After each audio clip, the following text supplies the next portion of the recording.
നമസ്കാരം. വിദ്യാഭ്യാസ മന്ത്രി ധർമ്മേന്ദ്ര പ്രധാന്റെ രാജി ആവശ്യപ്പെട്ടുള്ള യുവജന പ്രക്ഷോഭം രാജ്യമെങ്ങും പടരുന്നു. മന്ത്രിമാരുടെ വീട്ടിൽ പോയി ചർച്ചയ്ക്കില്ലെന്ന് CJP പ്രഖ്യാപിച്ചു. കോൺസ്റ്റിറ്റ്യൂഷൻ ക്ലബ്ബിൽ വെച്ച് ചർച്ചയാകാമെന്നതാണ് അവരുടെ നിലപാട്.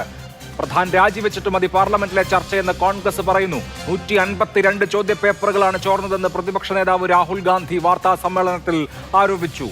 ഇന്നും രാജ്യത്തെ യുവജനങ്ങളുടെ സമരമാണ് സൂപ്പർ പ്രൈം ടൈം ചർച്ച ചെയ്യുന്നത്.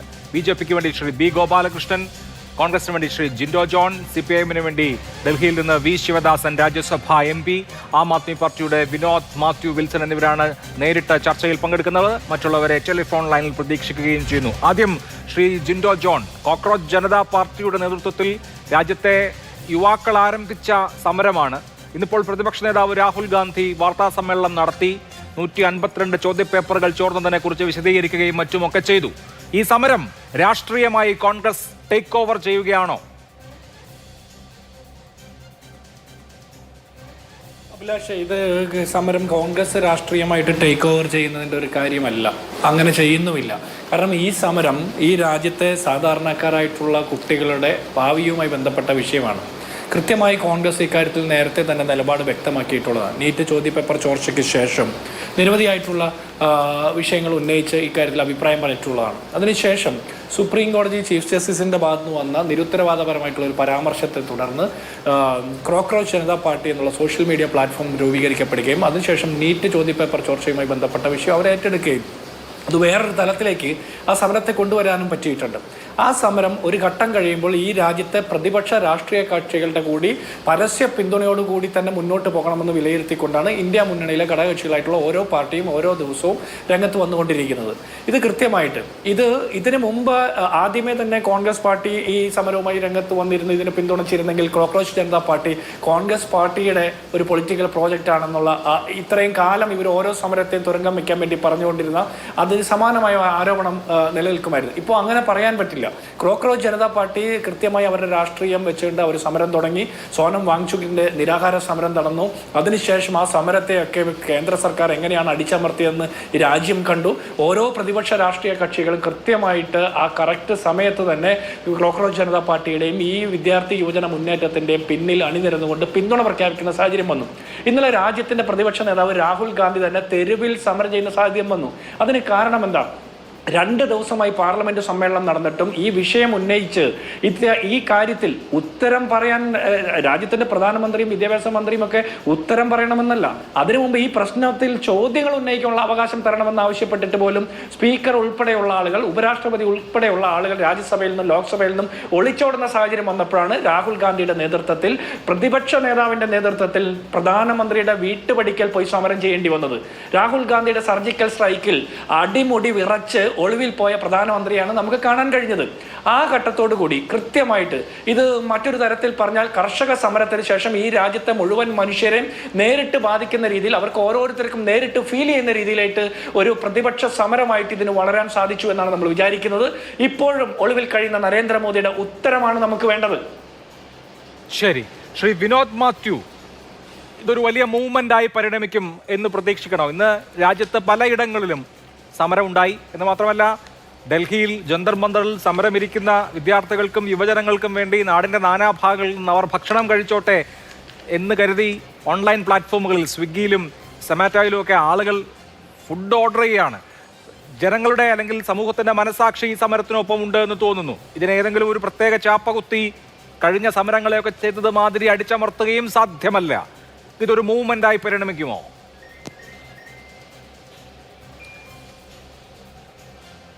അവസാനം അഭിലാഷ് ചോദിച്ചതിൻ്റെ ഉത്തരം പറയാം. ചാപ്പകുത്തൽ അതാണിപ്പോൾ 2 ദിവസമായിട്ട്. അതായത് ആദ്യം ഇതിനെ അവഗണിച്ചു, അതിനുശേഷം എന്തെങ്കിലുമൊക്കെ ആയിക്കോട്ടെ എന്ന് വിചാരിച്ചു. അതിനുശേഷം ലാത്തിയും ഗ്രനേഡും ഒക്കെ ഉപയോഗിച്ചുകൊണ്ട് വിദ്യാർത്ഥികളെ മർദ്ദിക്കുന്നത് കണ്ടു. ഇപ്പോൾ എനിക്ക് തോന്നുന്നു ഇന്നലെ ഉച്ചയോടുകൂടിയാണ് ഫാക്ടറി വിഷം, ഈ വിഷം നക്സലൈറ്റാണ്, ദേശദ്രോഹികളാണ്, ഇവരാണെന്നുള്ള ആ വിഷലിപ്തമായിട്ടുള്ള വാക്കുകളുമായിട്ട് സംഘപരിവാർ ഹാൻഡിൽസ് ചാപ്പ കുത്താൻ തുടങ്ങിയത്. ആരെയാണ് ശ്രീ അഭിലാഷ് ഇവർ ചാപ്പ കുത്തുന്നത്? നമ്മൾ നിരന്തരമായി സംസാരിക്കുകയാണല്ലോ ഈ വിഷയത്തെപ്പറ്റി. പക്ഷേ വളരെ സിമ്പിളായ കാര്യം നമുക്കറിയാം. ഇവരെന്താ പറയുന്നത്? രാജ്യദ്രോഹികൾ, ദേശദ്രോഹികൾ. മറ്റ് ഹിഡൻ അജണ്ടാസ്, ഇന്ത്യയെ തകർക്കുന്നു എന്നൊക്കെയാണല്ലോ. പക്ഷേ ഈ സമരം തുടങ്ങിയ പാർട്ടിയുടെ പേര് പാറ്റ പാർട്ടി എന്നാണ്. പാറ്റ എന്ന് വെച്ചാൽ എന്താ? ഇപ്പം നമ്മളൊക്കെ പല കുട്ടികളൊക്കെ വീട്ടിൽ പാറ്റ ഉണ്ടെങ്കിൽ അവർ ഭയപ്പെട്ട് മാറും.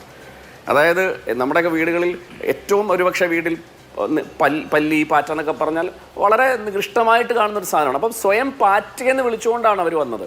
അതായത് നിങ്ങൾക്കവരെ രാജ്യദ്രോഹിയെന്നോ നിങ്ങൾക്കവരെ ദേശദ്രോഹിയെന്നോ നിങ്ങൾക്കവരെ മറ്റെന്ത് ചാപ്പ് കുത്തിയാലും അവരുടെ ദേഹത്തെ കേൾക്കൽ. കാരണം അവർ സ്വയം അവഹേളിതരായി തന്നെയാണ് ഒരു സമരത്തിലേക്ക് വന്നത്. സ്വയം അവഹേളിതമായ ഒരു പേരിട്ടുകൊണ്ടാണ് വന്നത്. നമുക്കറിയാം പല ചർച്ചകൾക്കും അല്ലെങ്കിൽ പല സ്ഥലങ്ങളിലുമൊക്കെ പാറ്റ പാർട്ടിക്കാർ അങ്ങനെയല്ലേ സംസാരിക്കുന്നത്. അല്ലാതെ വിദ്യാർത്ഥികളെന്നോ വിദ്യാർത്ഥികളുടെ കൂട്ടായ്മയെന്നോ ധർമ്മേന്ദ്ര പ്രധാൻ രാജിവെക്കണമെന്നോ അല്ലെങ്കിൽ ഇന്ത്യയിൽ 24 ലക്ഷം വിദ്യാർത്ഥികളെ ബാധിച്ച പരീക്ഷയുമായി ബന്ധപ്പെട്ട് സമരം നടത്തുന്ന ദേശസ്നേഹികളെ വിദ്യാർത്ഥികളെന്നോ അല്ലല്ലോ ഈ സമരത്തെ അനുകൂലിച്ചവർ പോലും പറഞ്ഞത്. അവരും പറഞ്ഞത് പാറ്റ പാർട്ടിക്കാർ നിസ്സാരമായി പുച്ഛിച്ച്. അപ്പോൾ ആ പുച്ഛിച്ചിട്ട് അവരെ ആ പുച്ഛം ഏറ്റുവാങ്ങി സമരം ചെയ്തവർക്ക് അവരുടെ തൊലിക്ക് നല്ല കട്ടിയാണ്. നിങ്ങൾ ഈ പറയുന്ന ഈ BJP-ക്കാരും സംഘപരിവാറുകാരും ഈ ചാപ്പ കുത്തിയാൽ ഏൽക്കാത്ത അത്രത്തോളം ധൈര്യവും ധീരതയും ഉണ്ട് എന്ന് വിദ്യാർത്ഥികൾ കാണിച്ചു. അതുകൊണ്ട് ചാപ്പ് കുത്തൽ യാതൊരു പ്രസക്തിയുമില്ല. പിന്നെ എനിക്ക് പറയാനുള്ളത് ഒരു പ്രധാനപ്പെട്ട കാര്യം അങ്ങ് ചോദിച്ചു, ഈ സമരം ഏറ്റെടുത്തോ അല്ലെങ്കിൽ രാജ്യവ്യാപകമായി സമരത്തോട് ഐക്യദാർഢ്യപ്പെട്ടോ? ഈ സമരം ആത്യന്തികമായി വിജയിച്ചു എന്നാണ് ഞാൻ കരുതുന്നത്. കാരണം സമരത്തിൻ്റെ ലക്ഷ്യം, ഒരു സമരം ചെയ്യുമ്പോൾ ആ സമരത്തിന് കൃത്യമായിട്ട് ഒരു സമരം ചെയ്യുമ്പോൾ അതിന് രാഷ്ട്രീയമുണ്ട്. പക്ഷേ രാഷ്ട്രീയമുണ്ടെന്ന് കരുതി ആ സമരത്തിൽ മുമ്പോട്ട് വെക്കുന്ന ആവശ്യങ്ങളെ അവഗണിക്കാൻ സാധിക്കുമോ? ഇന്ത്യയിൽ ഏത് രാഷ്ട്രീയ പാർട്ടി സമരം ചെയ്താലും, അതിപ്പോൾ കോൺഗ്രസ് ഭരിക്കുമ്പോഴാവട്ടെ അല്ലെങ്കിൽ ഇടതുപക്ഷം ഭരിക്കുമ്പോഴാവട്ടെ BJP ഭരിക്കുമ്പോഴാവട്ടെ ആം ആദ്മി ഭരിക്കുമ്പോഴാവട്ടെ, ആര് ഭരിച്ചാലും സമരം ചെയ്യുന്നവരെ കേൾക്കുക എന്ന് പറയുന്നതാണ് ജനാധിപത്യ മര്യാദ. അത് വളരെ ഇൻവെർട്ടഡ് കോമ ഈ ജനാധിപത്യം എന്ന വാക്ക് നമുക്കറിയാം. ഇന്ത്യയിൽ നമുക്കറിയാം പിന്നെ ഈ അടിയന്തരാവസ്ഥ കാലമുണ്ട്. എത്രയോ പേരെ, ഞാൻ കൊല്ലം കോടതിയിൽ പ്രാക്ടീസ് ചെയ്യുന്ന വക്കീലാണ്, എനിക്കറിയാം അന്ന് കൊല്ലം കോടതിയിൽ പ്രോസിക്യൂട്ടറായിരുന്ന മഹാന്മാരായിട്ടുള്ള കൊല്ലം ബാറിലെ അഭിഭാഷകരെ പറ്റിയൊക്കെ പറയുന്നത് കേട്ടിട്ടുണ്ട്. ഒരുപാട് മനുഷ്യരെയാണ് സർക്കാർ പിടിച്ചുകൊണ്ട് വന്നത്. അപ്പോൾ അന്ന് നമുക്കില്ലാത്തൊരു കാര്യം ഇന്നുണ്ട്. എന്താണെന്നറിയാമോ? അന്ന് ഭയമില്ലായിരുന്നു സർക്കാരിനെ സംസാരിക്കാൻ, അല്ലെങ്കിൽ ഇതിനെതിരെ പോരാടാൻ മനുഷ്യന് ഭയമില്ല. പക്ഷേ ഈ കഴിഞ്ഞ 10 വർഷത്തെ അല്ലെങ്കിൽ കഴിഞ്ഞ നാളുകളിലെ BJP ഭരണം നമ്മുടെ ഉള്ളിൽ 2 വിഭാഗമാക്കി മാറ്റിക്കഴിഞ്ഞിരിക്കുന്നു. ഭയം സൃഷ്ടിച്ചിരിക്കുന്നു.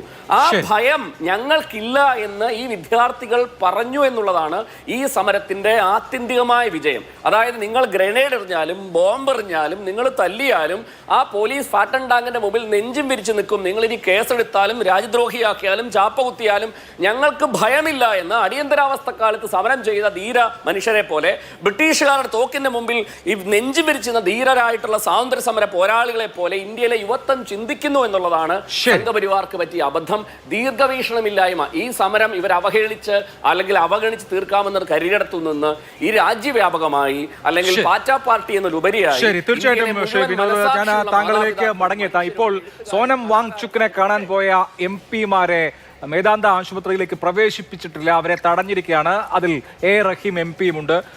A റഹീം, ഇപ്പോ എന്താണ് അവിടെ സംഭവിക്കുന്നത്?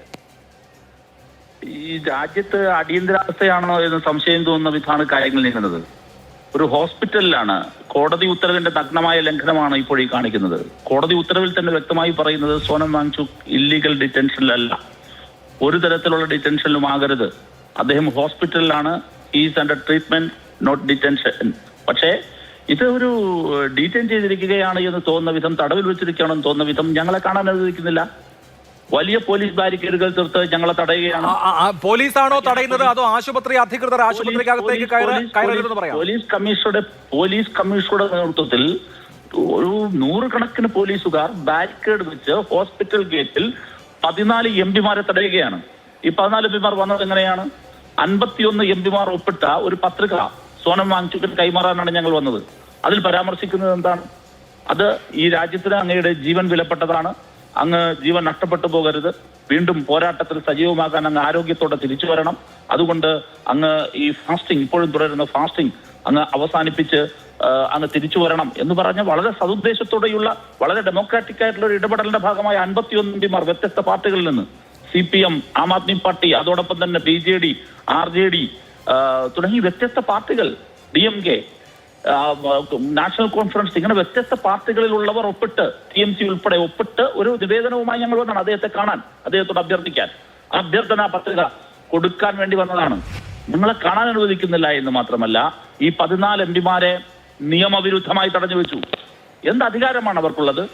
എന്ത് റെസ്ട്രിക്റ്റഡ് ഏരിയ ആണോ ഒരു പ്രൈവറ്റ് ഹോസ്പിറ്റൽ? അദ്ദേഹം തടവിലാണോ? അദ്ദേഹം അറസ്റ്റിലാണോ? എന്താണ് ഗവൺമെന്റിന്റെ നിലപാട്?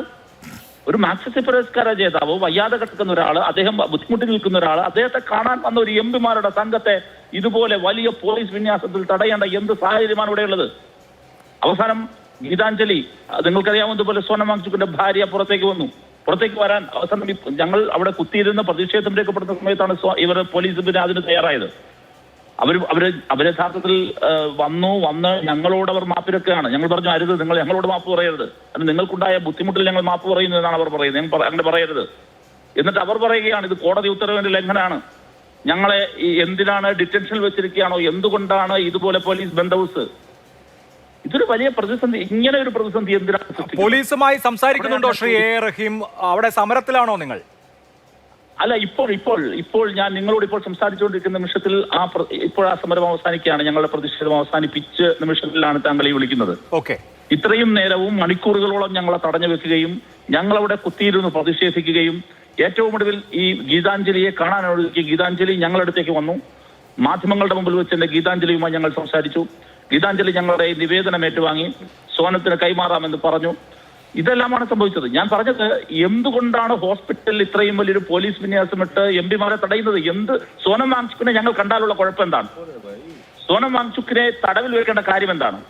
തടവിൽ വെക്കരുതെന്ന് കോടതി പറഞ്ഞിട്ടുണ്ട്. ഈ ആശുപത്രി തന്നെ തിരഞ്ഞെടുത്തത് വലിയ നിയമയുദ്ധത്തിലൂടെയാണ്. നിങ്ങൾ ആലോചിച്ചുകൊണ്ട് ഒരു പൗരന് സ്വന്തം ഇഷ്ടപ്രകാരം ചികിത്സ തേടേണ്ടി വന്നത് ഈ ആശുപത്രിയിലേക്ക് മാറണമെന്ന് ഗീതാഞ്ജലി കോടതി കയറിയിട്ടാണ്. ആ കോടതി ഉത്തരവിൽ വ്യക്തമായി പറയുന്നുണ്ട് ഇത് ഡിറ്റൻഷൻ അല്ല, ചികിത്സയാണ്, ട്രീറ്റ്മെന്റ് ആണ്. ആ ട്രീറ്റ്മെന്റ് നടക്കുന്ന സ്ഥലത്തേക്ക് ഒരു രോഗിയെ കാണാൻ വന്നാൽ, അതും സതുദ്ദേശത്തോടു കൂടി നിവേദനം കൊടുക്കാൻ വന്നാൽ എന്തിനാണ് അതിനെ ഈ പറയുന്നത് തടസ്സപ്പെടുത്തുന്നത്?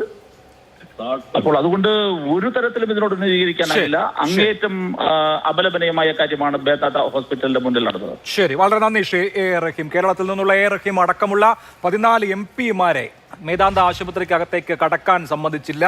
തുടർന്ന് അവർക്ക് അവിടെ സമരം ചെയ്യേണ്ടി വന്നു. ശ്രീ ബി ഗോപാലകൃഷ്ണൻ, അതിർത്തിയിലൊക്കെ ഉപയോഗിക്കുന്ന പെല്ലറ്റ് ഗൺ ഉപയോഗിച്ച് വെടിവെച്ചാൽ ഈ യുവാക്കൾ ഭയപ്പെട്ടു പോകും, പേടിച്ചു പോകും എന്ന് കരുതിയോ? അല്ല, ഒറിജിനൽ ഗണ്ണുപയോഗിച്ച് വെടിവെച്ച് DYFക്കാരിലെ 10 പേരെ കൊന്ന ഒരു ഭരണകൂടം ഈ കേരളത്തിലുണ്ടായിരുന്നല്ലോ. അന്ന് ഭയക്കാത്ത യുവജനത ഇന്ന് ഭയക്കുമെന്ന് ആരും വിചാരിക്കുന്നില്ല. അന്ന് DYFക്കാരുടെ 10 പേരെ നമ്മുടെ കണ്ണൂരിൽ വെടിവെച്ചത് ഏത് സംഘടനയാണ്? കോൺഗ്രസ് എന്ന് പറയുന്ന ഭരണകൂടമാണ്. അല്ല, അത് മരിച്ചതല്ലേ. വെടിവെച്ചപ്പോൾ പരിക്കേറ്റവരും വെടിവെച്ചപ്പോൾ ആരെയൊക്കെ വെടിവെച്ചെന്നൊക്കെ എല്ലാവർക്കും അറിയാവുന്ന കാര്യമല്ലേ. വേണ്ടല്ലോ, EMS മന്ത്രിസഭ, തൊഴിലാളിയുടെ പേരിൽ അധികാരത്തിൽ വന്ന EMS മന്ത്രിസഭ കശുവണ്ടി തൊഴിലാളികൾക്ക് നേരെ വെടിവെച്ച് 3 പേര് കൊല്ലപ്പെട്ട ചരിത്രം അഭിലാഷ് മോഹനെ ഞാൻ പഠിപ്പിക്കേണ്ടതില്ലല്ലോ. എന്നിട്ട് തൊഴിലാളികൾ പിരിഞ്ഞുപോയി എന്ന് ആരെങ്കിലും വിചാരിച്ചോ? പെല്ലറ്റ് ഗൺ ഉപയോഗിക്കേണ്ട സ്ഥലത്ത് ഉപയോഗിക്കണം, അത് ഉപയോഗിക്കാതിരിക്കേണ്ട കാര്യമില്ല. ഇപ്പം നേരത്തെ ഇവിടെ ആം ആദ്മിയുടെ സുഹൃത്താണ്, എനിക്ക് കേൾക്കാനൊന്നും പറ്റിയില്ല മുഴുവൻ, ഞാൻ വന്നപ്പോഴേക്കും അദ്ദേഹത്തിൻ്റെ സ്പീച്ചൊക്കെ കഴിഞ്ഞു. പക്ഷേ ഇന്നിപ്പോൾ അദ്ദേഹം സംസാരിച്ചു. എനിക്ക് അദ്ദേഹത്തോട് ചോദിക്കാനുള്ളത്, ഈ കോൺഗ്രസ് നടത്തുന്ന സമരത്തോട് നിങ്ങൾക്ക് താല്പര്യമുണ്ടോ? കാരണം നിങ്ങളുടെ പ്രധാനപ്പെട്ട നേതാവ്, ഡൽഹിയിലെ നേതാവ് അതിഷിയും അതുപോലെ തന്നെ സുഭാഷ് ഭരദ്വാജിൻ്റെയും സ്റ്റേറ്റ്മെൻറ്റ് ഇന്ന് ഹിന്ദു പത്രത്തിൻ്റെ 10ാം പേജിൽ വന്നിട്ടുണ്ട്. കോൺഗ്രസും BJPയും ഒന്നാണ്. കോൺഗ്രസും BJPയും ഒരുമിച്ച് ചേർന്നിട്ടാണ് ഈ സമരം പൊളിക്കാൻ ശ്രമിക്കുന്നത്. CJPയുടെ സമരം പൊളിക്കാൻ ശ്രമിക്കുന്നത് കോൺഗ്രസും അതുപോലെ തന്നെ BJPയും ഒരുമിച്ച് ചേർന്നിട്ടാണ്. എന്തു പറയുന്നു? ഈ അഭിലാഷ് മോഹൻ്റെ ചർച്ചയിൽ അതിഷിയുടെ സ്റ്റേറ്റ്മെൻറ്റിനെ കുറിച്ച് ആം ആദ്മിക്ക് എന്തു പറയാനുണ്ട്? BJPയും കോൺഗ്രസും ഒന്നിച്ച് ചേർന്നിട്ടാണോ സമരം പൊളിക്കാൻ ശ്രമിക്കുന്നത്? ഈ CJPയുടെ സമരം പൊളിക്കാനാണോ രാഹുൽ ഗാന്ധി വന്നത്? എന്തായാലും ഉത്തരം അദ്ദേഹം പറയട്ടെ. പക്ഷേ എനിക്ക് അഭിലാഷ് മോഹനോടൊരു കാര്യം പറയാനുണ്ട്. അഭിലാഷ് മോഹൻ, നമ്മളിപ്പോൾ സംസാരിക്കുന്നത് മാതൃഭൂമി ചാനലിലാണ്. നിങ്ങളുടെ മാതൃഭൂമിയുടെ പത്രമുണ്ടല്ലോ, ആ പത്രം കുറേ നാളായി തുടങ്ങിയിട്ട്, ഇന്നും ഇന്നലെയും തുടങ്ങിയതല്ല, കുറേ നാളായി. അതൊന്നും ഞങ്ങൾക്ക് പ്രശ്നമല്ല. പക്ഷേ മാതൃഭൂമിയുടെ ഇന്നത്തെ എഡിറ്റോറിയൽ അഭിലാഷ് മോഹൻ വായിച്ചിട്ടുണ്ടാവും. ഈ സമരം എന്ന് പറയുന്നത് 12 വർഷത്തെ അരാജകത്വ ഭരണം നരേന്ദ്രമോദി കൂടെ 12 വർഷത്തെ അരാജകത്വ ഭരണം ഇല്ലാതാക്കാൻ വേണ്ടിയാണ് ഈ സമരം എന്നാണ്. ഈ 12 വർഷമായിട്ട് ഒരു വിദ്യാർത്ഥിയും ഇന്ത്യയിൽ സമരം ചെയ്തതായിട്ട് ഞാൻ കണ്ടിട്ടില്ല. 12 വർഷമായിട്ട് ഇന്ത്യയിൽ അരാജകത്വമാണെന്ന് ആരും പറഞ്ഞിട്ടുമില്ല. ഭാരതത്തിൻ്റെ കടക്കണിയിൽ നിന്ന് ഭാരതത്തെ ഇന്ത്യയുടെ ലോകത്തിലെ 4ാമത്തെ സാമ്പത്തിക ശക്തിയായി ഉയർത്തിയ അഴിമതിരഹിതമായ ഒരു ഭരണം കഴിഞ്ഞ 12 വർഷമായി നടത്തുന്ന ലോകം മുഴുവനും അംഗീകരിക്കപ്പെട്ട നരേന്ദ്രമോദി സർക്കാരിനെ ഈ എന്താ പറയുക അങ്ങ് ഇല്ലാതാക്കാൻ വേണ്ടിയിട്ട് അങ്ങ് അരാജകത്വത്തിൻ്റെ പേര് പറഞ്ഞ് നാട്ടിൽ അരാജകത്വം ഉണ്ടാക്കി ഇല്ലാതാക്കാനാണ് മാതൃഭൂമിയുടെ എഡിറ്റോറിയൽ എന്ന് എഴുതിയിരിക്കുന്നത്. അപ്പോൾ സമരത്തിൻ്റെ ലക്ഷ്യമൊക്കെ വളരെ വ്യക്തമാണ്. ഞാൻ ഒരു കാര്യം അഭിലാഷ് മോഹനോടും ഈ എഡിറ്റോറിയൽ എഴുതിയിട്ടുള്ള വ്യക്തിയുണ്ടല്ലോ അയാളോടും പറയാൻ ആഗ്രഹിക്കുന്നു. ഇന്ത്യയിലെ ഏറ്റവും വലിയ യുവജന പ്രസ്ഥാനത്തിൻ്റെ നേതാവാണ് നരേന്ദ്രമോദി. ലോകത്തിലെ ഏറ്റവും വലിയ രാഷ്ട്രീയ പാർട്ടിയുടെ നേതാവാണ് നരേന്ദ്രമോദി. ഇനി ഇന്ത്യയിലെ ഏറ്റവും വലിയ വിദ്യാർത്ഥി പ്രസ്ഥാനവുമായി സൗഹൃദമുള്ള, ഏറ്റവും കൂടുതൽ ആത്മബന്ധമുള്ള, ആത്മീയ ബന്ധമുള്ള ഒരു പ്രധാനമന്ത്രിയാണ് ഇന്ത്യയുടെ പ്രധാനമന്ത്രി. ഞങ്ങൾ അങ്ങോട്ട് തെരുവിലിറങ്ങിയാലുണ്ടല്ലോ ഇന്ത്യയിലെ ഏറ്റവും വലിയ രാഷ്ട്രീയ പ്രസ്ഥാനവും ഇന്ത്യയിലെ ഏറ്റവും വലിയ തൊഴിലാളി പ്രസ്ഥാനവും ഇന്ത്യയിലെ ഏറ്റവും വലിയ വിദ്യാർത്ഥി പ്രസ്ഥാനവും തെരുവിലിറങ്ങിയാലുണ്ടല്ലോ ഇന്ന് തെരുവിൽ നിന്ന് BJPക്കെതിരെ വെല്ലുവിളിക്കുന്നവർക്ക് തെരുവുണ്ടാവില്ല. അപ്പൊ അതുകൊണ്ട് ആ വർത്തമാനമൊന്നും വേണ്ട. വിദ്യാർത്ഥികളുടെ പേരും പറഞ്ഞുകൊണ്ട് എന്തിനാ കാശ്മീരിലെ 370 വകുപ്പ് റദ്ദാക്കണമെന്ന് പറയുന്നത്? ഏത് വിദ്യാർത്ഥിയാ പറയുന്നത്?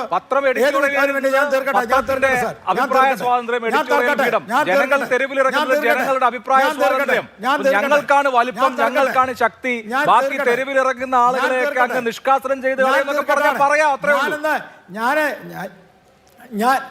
അല്ല, ഞാനൊന്ന് പറഞ്ഞു എന്ന് മാത്രമേ. നിങ്ങൾക്ക് നിങ്ങളുടെ പത്രത്തിന് എഡിറ്റോറിയൽ വെച്ചുകൊണ്ട് നരേന്ദ്രമോദി സർക്കാരിനെ ഇപ്പം അങ്ങോട്ട് വീഴ്ത്താം. നേപ്പാൾ പോലെ, ബംഗ്ലാദേശ് പോലെ, നേപ്പാൾ പോലെ സമരം നടത്തി നരേന്ദ്രമോദി സർക്കാരിനെ അങ്ങോട്ട് വീഴ്ത്താം, നരേന്ദ്രമോദിയെ അങ്ങ് വെടിവെച്ച് കൊല്ലാന്നൊക്കെ പറഞ്ഞാൽ അതൊന്നും നടക്കില്ല മക്കളെ എന്ന് പരസ്യമായി പറയുകയാണ്. ചുണ്ണാമ്പ് നടക്കില്ല വിദ്യാർത്ഥി. അത് ഇല്ലാതാക്കാനൊന്നുമില്ല. പക്ഷെ പറയേണ്ടത് പറയും. ഇനി എഴുതും. നിങ്ങൾ എഴുതിക്കോന്നേ. ഇനി എഴുതും. നിങ്ങൾ എഴുതിക്കോ. പറയും. അല്ല അഭിലാഷ് മോഹൻ, ഞാൻ പറയട്ടെ, ഇനിയും പറയും. നിങ്ങൾ എഴുതിക്കോ, ഞങ്ങൾ പറയും. അതുകൊണ്ടാണ് ഞാൻ പറഞ്ഞത്. നിങ്ങൾ പറഞ്ഞല്ലോ. അല്ല, ആ എഴുതിയവനോട് പറഞ്ഞേക്ക്. നിങ്ങൾ എഴുതിയല്ലോ. ഞാൻ പറയല്ലേ, ഇനി എഴുതുന്നു. ഇന്ത്യയിൽ നടക്കില്ല, മനസ്സല്ലേ? പറയൂന്ന്. ഇന്ത്യയിൽ അതൊന്നും നടക്കൂല അഭിലാഷേ. അല്ല, അത് ശ്രീ ഗോപാലകൃഷ്ണൻ ഇന്ത്യയാണ്. അത് ചരിത്രം അറിയാത്തതുകൊണ്ടാണ്. പണ്ടേ ഈ കേരളത്തിന്റെ ചരിത്രത്തിൽ ഒന്ന് കേൾക്കൂ. മനസ്സിലായില്ലേ? ചരിത്രം പറയുന്നത്. കേരളത്തിന്റെ ചരിത്രത്തിൽ ജയിലിൽ ഇരുന്നുകൊണ്ട് എഡിറ്റോറിയൽ എഴുതിയിട്ടുള്ള ഒരേ ഒരാളേ ഉള്ളൂ, KP കേശവ മേനോൻ. അത് ഇന്ത്യ രാജ്യം ഈ തരത്തിലാവുന്നതിന് മുമ്പ്, സ്വാതന്ത്ര്യം കിട്ടുന്നതിന് മുമ്പ്, അന്ന് പൊന്നുതമ്പുരാനായിരുന്നു നാട് ഭരിച്ചിരുന്നത്. പൊന്നുതമ്പുരാൻ നാട് ഭരിച്ചുകൊണ്ടിരുന്ന സമയത്ത് മനുഷ്യർക്ക് എല്ലാവർക്കും കൂടി ഒരുമിച്ച് എല്ലാ നിരത്തിലൂടെയും നടക്കാൻ കഴിയാത്ത സാഹചര്യം ഉണ്ടായിരുന്നു. ആ കാലത്ത് മനുഷ്യന്മാർക്ക് നാട്ടിലൂടെ നടക്കാൻ കഴിയാത്ത നാട്ടിൽ ജയിലിൽ കിടക്കുന്നതാണ് അതിനേക്കാൾ ബെറ്റർ, അതിനേക്കാൾ ഭേദം എന്ന് പറഞ്ഞ് KP കേശവമേനോൻ ജയിലിൽ കിടന്ന് മാതൃഭൂമിക്ക് വേണ്ടി എഡിറ്റോറിയൽ എഴുതിയിട്ടുണ്ട്. അതുകൊണ്ട് വലിയ ചരിത്രമുണ്ട്. എല്ലാ തരത്തിലുള്ള സ്വേച്ഛാധിപത്യങ്ങൾക്കെതിരെയും എല്ലാ തരത്തിലുള്ള അസ്വാതന്ത്ര്യങ്ങൾക്കെതിരെയും എഡിറ്റോറിയൽ എഴുതും. ഇപ്പോൾ എഴുതിയിട്ടുണ്ട്, മുമ്പ് എഴുതിയിട്ടുണ്ട്, ഇനിയും എഴുതും.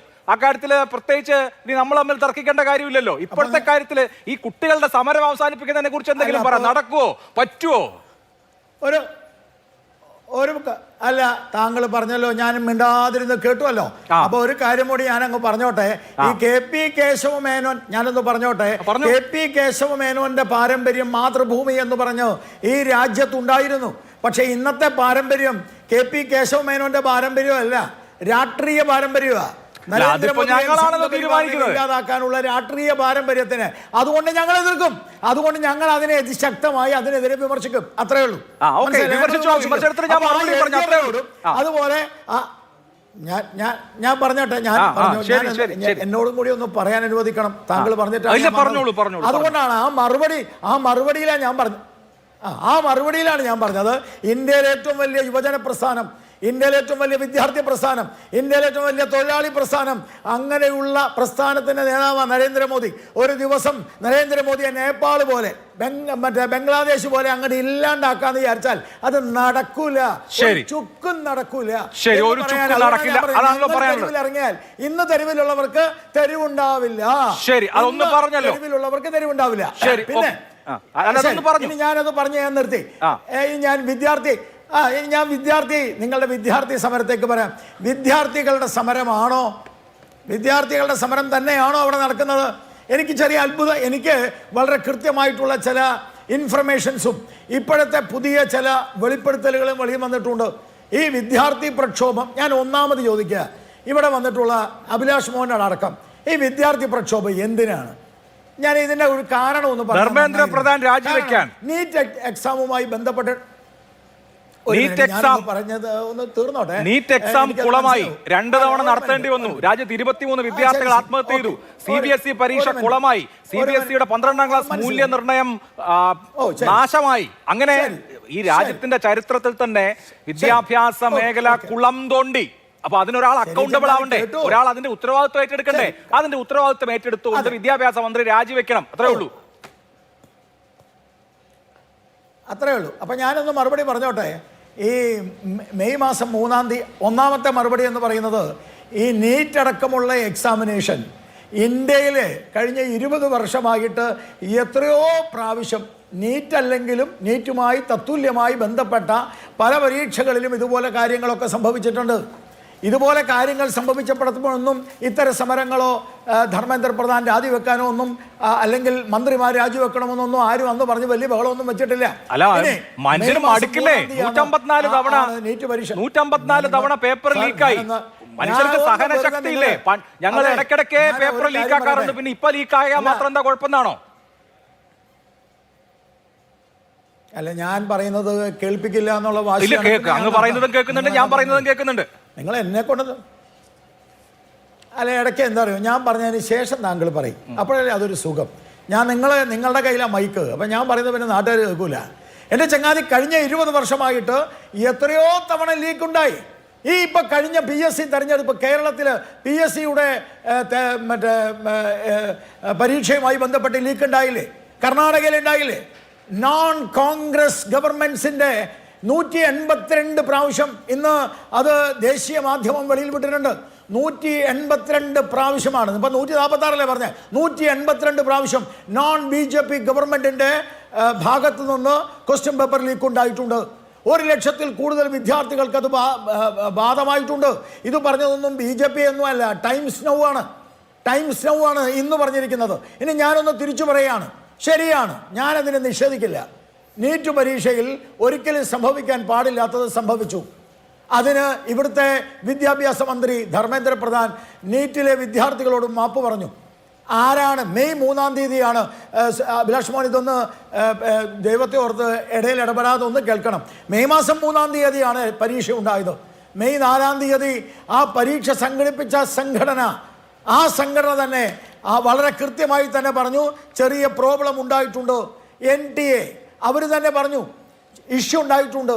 ഉടനെ ഗവൺമെൻറ് എന്താ ചെയ്തത്? ഗവൺമെൻറ് ആ പരീക്ഷ ക്യാൻസൽ ചെയ്തു. പരീക്ഷ ക്യാൻസൽ ചെയ്തിട്ട് ഗവൺമെൻറ് എന്താ ചെയ്തത്? അടുത്ത പരീക്ഷ അനൗൺസ് ചെയ്തു.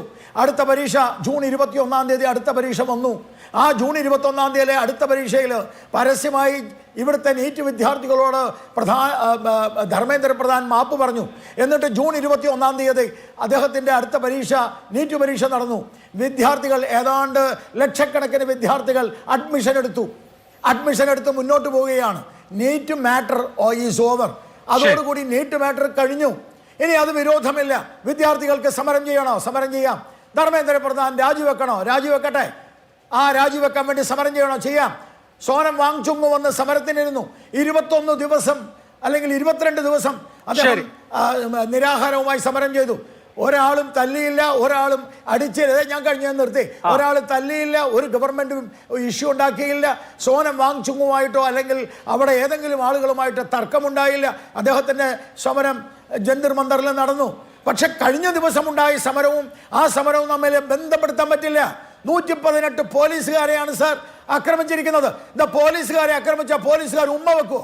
ആദ്യം ആരും ആക്രമിച്ചത്? അതൊക്കെ ഒരുപാട് വീഡിയോ സെക്രട്ടേറിയറ്റ് മാർച്ചിലേക്ക് സോഷ്യൽ മീഡിയയിൽ ധാരാളം വീഡിയോ വരുന്നുണ്ട് കേട്ടോ. ഞാനൊരു വീഡിയോ കാണിച്ചു തരാം. വിദ്യാർത്ഥികളെ കൈകാര്യം ചെയ്യുന്ന വീഡിയോ. അതാണ് ഞാൻ പറഞ്ഞത്. ഒരു പെൺകുട്ടി അതിഗുരുതരാവസ്ഥയിൽ വെന്റിലേറ്ററിലായിരുന്നു. അഭിലാഷ് മോഹൻ നമ്മൾ അത് പറഞ്ഞ് തർക്കിക്കരുത്. എത്ര ഭീകരമായിട്ടാണ് ഒരു കാര്യം മനസ്സിലാക്കണം. അല്ല, ഒറ്റ കാര്യം ഞാനൊന്ന് ചോദിച്ചോട്ടെ. ഒറ്റ കാര്യം ചോദിക്കും മറ്റു അതിഥികളിലേക്ക് കൂടെ ചോദിച്ചോട്ടെ. ഇപ്പൊ പോലീസ് അക്രമം നടത്തിയ വിദ്യാർത്ഥികളെ അവര് ബാറ്റൺ ചാർജ് ചെയ്തു, അതല്ലെങ്കിൽ അവര് തടഞ്ഞു, മനസ്സിലാക്കാം. അത് നമ്മൾ ഇവിടെയും കണ്ടിട്ടുണ്ടല്ലോ. പോലീസ് വലിയ കല്ല് പെറുക്കി എറിയുന്നത് കണ്ടിട്ടുണ്ടോ നമ്മൾ ആരെങ്കിലും? ഡൽഹി പോലീസ് കല്ലുകളെടുത്ത് കല്ല് വലിച്ചെറിയുന്ന എത്ര വീഡിയോ വന്നു? പോലീസ് ആരെ കല്ലെറിഞ്ഞിട്ട് കല്ലുകൊണ്ട് പലർക്കും തലയ്ക്ക് പരിക്കേറ്റല്ലോ, പോലീസുകാർക്കടക്കം. പോലീസ് കല്ലെറിയുന്നത് നമ്മൾ കണ്ടിട്ടുണ്ടോ ശ്രീ ഗോപാലകൃഷ്ണൻ? വലിയ പാറ കഷ്ണങ്ങൾ എടുത്ത് വിദ്യാർത്ഥികൾക്ക് നേരെ പോലീസ് എറിയുന്നത് നമ്മൾ കണ്ടിട്ടുണ്ടല്ലോ. മറുപടി പറഞ്ഞോട്ടെ. പറയൂ. മറുപടി പറഞ്ഞോട്ടെ. നിങ്ങളുടെ ഡൽഹിയിലെ ലേഖകനും ഈ കേരളത്തിലെ റിപ്പോർട്ടർ ചാനലിലെ ലേഖകനും പറഞ്ഞുകൊണ്ടിരുന്നത് എന്താണെന്ന് ഈ കേരളത്തിലെ മലയാളികളൊക്കെ കണ്ടു. എന്താ പറഞ്ഞത്? പാറക്കല്ലെടുത്ത് എറിയുകയാണ്. അയ്യോ, എനിക്ക് പാറക്കല്ലിന് ഏറ് കിട്ടി. ആർക്കാ? ഈ ഒരു മാധ്യമ പ്രവർത്തകന് പാറക്കല്ലിന്റെ ഏറ് കിട്ടി. അയാളുടെ പേര് വേണമെങ്കിൽ ഞാൻ നിങ്ങളോട് പറഞ്ഞുതരാം. ആ പാറക്കല്ലിന്റെ ഏറ് അയാൾക്കും കിട്ടി, കേരളത്തിലെ മാധ്യമ പ്രവർത്തകനും കിട്ടി, സകല ആളുകൾക്കും കിട്ടി. ഒരു പക്ഷെ പോലീസ് അങ്ങോട്ട് എറിയുണ്ടാവും. ഇത് ഗോപാലകൃഷ്ണൻ പറഞ്ഞതല്ല, ഇത് റിപ്പോർട്ടർ ചാനലിന്റെയും മാതൃഭൂമി ചാനലിന്റെയും കേരളത്തിലെ മലയാള ചാനലിന്റെ ആളുകൾ പറഞ്ഞതാണ്. ഇനി ഞാൻ വേറൊരു കാര്യം ചോദിക്കട്ടെ. വളരെ ടൈംസ് നൗവിന്റെ മാധ്യമ പ്രവർത്തക, ആ ടൈംസ് നൗവിന്റെ മാധ്യമ പ്രവർത്തക ഷഫീര നീഗം, ആ ഷഫീര നീഗം ആക്രമിച്ചതാരാ? ഇന്ന് ടൈംസ് നൗ രംഗത്ത് വന്നിട്ടുണ്ടല്ലോ. അവര് അഭിലാഷ് മോഹനെ പോലെയുള്ള മാധ്യമ പ്രവർത്തകയല്ലേ? അവരെ ആക്രമിച്ചതാരാ? വിദ്യാർത്ഥിയുടെ പേര് പറഞ്ഞിട്ട് ഈ അവരെ ആക്രമിച്ചോ എനിക്കറിയില്ല. അരാജകത്വം സൃഷ്ടിക്കാൻ ശ്രമിക്കുന്നവരാണ്. ശരി ആക്രമിച്ചോ? നിങ്ങൾ ടൈംസ് നൗ പോയി നോക്ക്. അവരുടെ പേരാണ് ഞാൻ നിങ്ങളോട് പറഞ്ഞത്. സമരക്കാർക്കിടയിൽ നല്ല പേരായത് കാരണം ഒറ്റ കാര്യം അവർ ഈ ടൈംസ് നൗവിനെ റിപ്പബ്ലിക് ടിവിയൊക്കെ ബിജെപി ആയിട്ട് തന്നെയാണ് കാണുന്നത്. അല്ല അത് നിങ്ങൾക്ക് അങ്ങനെ പറയാവൂ. ഞാൻ സിമ്പിൾ ആയിട്ടൊരു കാര്യം ചോദിക്കാം. ഒരൊറ്റ കാര്യം ചോദിച്ചു നിൽക്കാം. ഹൈഡ്രജൻ ട്രെയിൻ ഇന്ത്യയിലെ ആദ്യത്തെ ഹൈഡ്രജൻ ട്രെയിൻ. എന്താ ഈ ഹൈഡ്രജൻ ട്രെയിൻ കല്ലെടുത്ത് എറിഞ്ഞ് കത്തിക്കാൻ വേണ്ടിയുള്ള ഒരു ശ്രമം നടത്തിയതാരാ? വരുന്ന കാര്യങ്ങളാണ് ഇതൊക്കെ. ഹൈഡ്രജൻ ട്രെയിനിന് നേരെ ആക്രമണം നടന്നത് എവിടെയാണ്? ഒരു സെക്കൻഡ് സാർ, ഇതാണ് ഈ മാതൃഭൂമി മാത്രമല്ല കാവിപ്പട ഗ്രൂപ്പിൽ വരുന്ന സംഗതികളെല്ലാം എടുത്ത് പറയുമ്പോൾ പ്രശ്നം ഇത്. ഈ ഹൈഡ്രജൻ ട്രെയിനിന് നേരെ കല്ലെറിഞ്ഞത് എവിടെയാ? ഹൈഡ്രജൻ ട്രെയിനിനെതിരെ കല്ലെറിഞ്ഞത് എവിടെയാ? തകർത്തതാര്? അത് പാറ്റ്നയിലാണ്. അതെപ്പോ?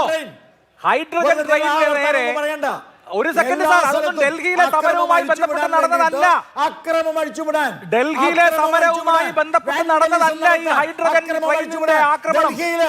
ഡൽഹിയിലെ 118 പോലീസുകാർ, 118 ഇടവേളയിലേക്ക് പോകുന്ന ഒരു കാര്യം പറയാൻ ഹൈഡ്രജൻ ട്രെയിനിന്റെ കാര്യം ഒറ്റ കാര്യമുള്ളൂ. അതായത് ഈ പാറ്റ്നയിൽ, ബീഹാറിൽ, ഒരു സെക്കൻഡ് സാർ കേൾക്കൂ, ബീഹാറിൽ ഏതോ ഒരു പ്രത്യേക പോലീസിലേക്കാണോ തോന്നുന്നു ഒരു റിക്രൂട്ട്മെന്റ് പരീക്ഷ നടക്കുന്ന ദിവസം ട്രെയിൻ വൈകിയത് കൊണ്ട് ഈ ഉദ്യോഗാർത്ഥികൾക്ക് സമയത്ത് പരീക്ഷയ്ക്ക് എത്താൻ പറ്റാത്തത് കൊണ്ട് അതിൽ രോഷാകുലരായ ആളുകൾ ഈ പാറ്റ്നയിൽ ബീഹാറിൽ ട്രെയിനിന് നേരെ കല്ലെറിഞ്ഞ കുറച്ചു നാൾ മുമ്പത്തെ കല്ലേറിന്റെ വിഷയമാണ്. ഡൽഹിയിലെ കുട്ടികൾ ട്രെയിനിന് നേരെ കല്ലെറിഞ്ഞു, ഹൈഡ്രജൻ ട്രെയിൻ നശിപ്പിച്ചു എന്നൊക്കെ പറയുന്നത്. അങ്ങനെയല്ല.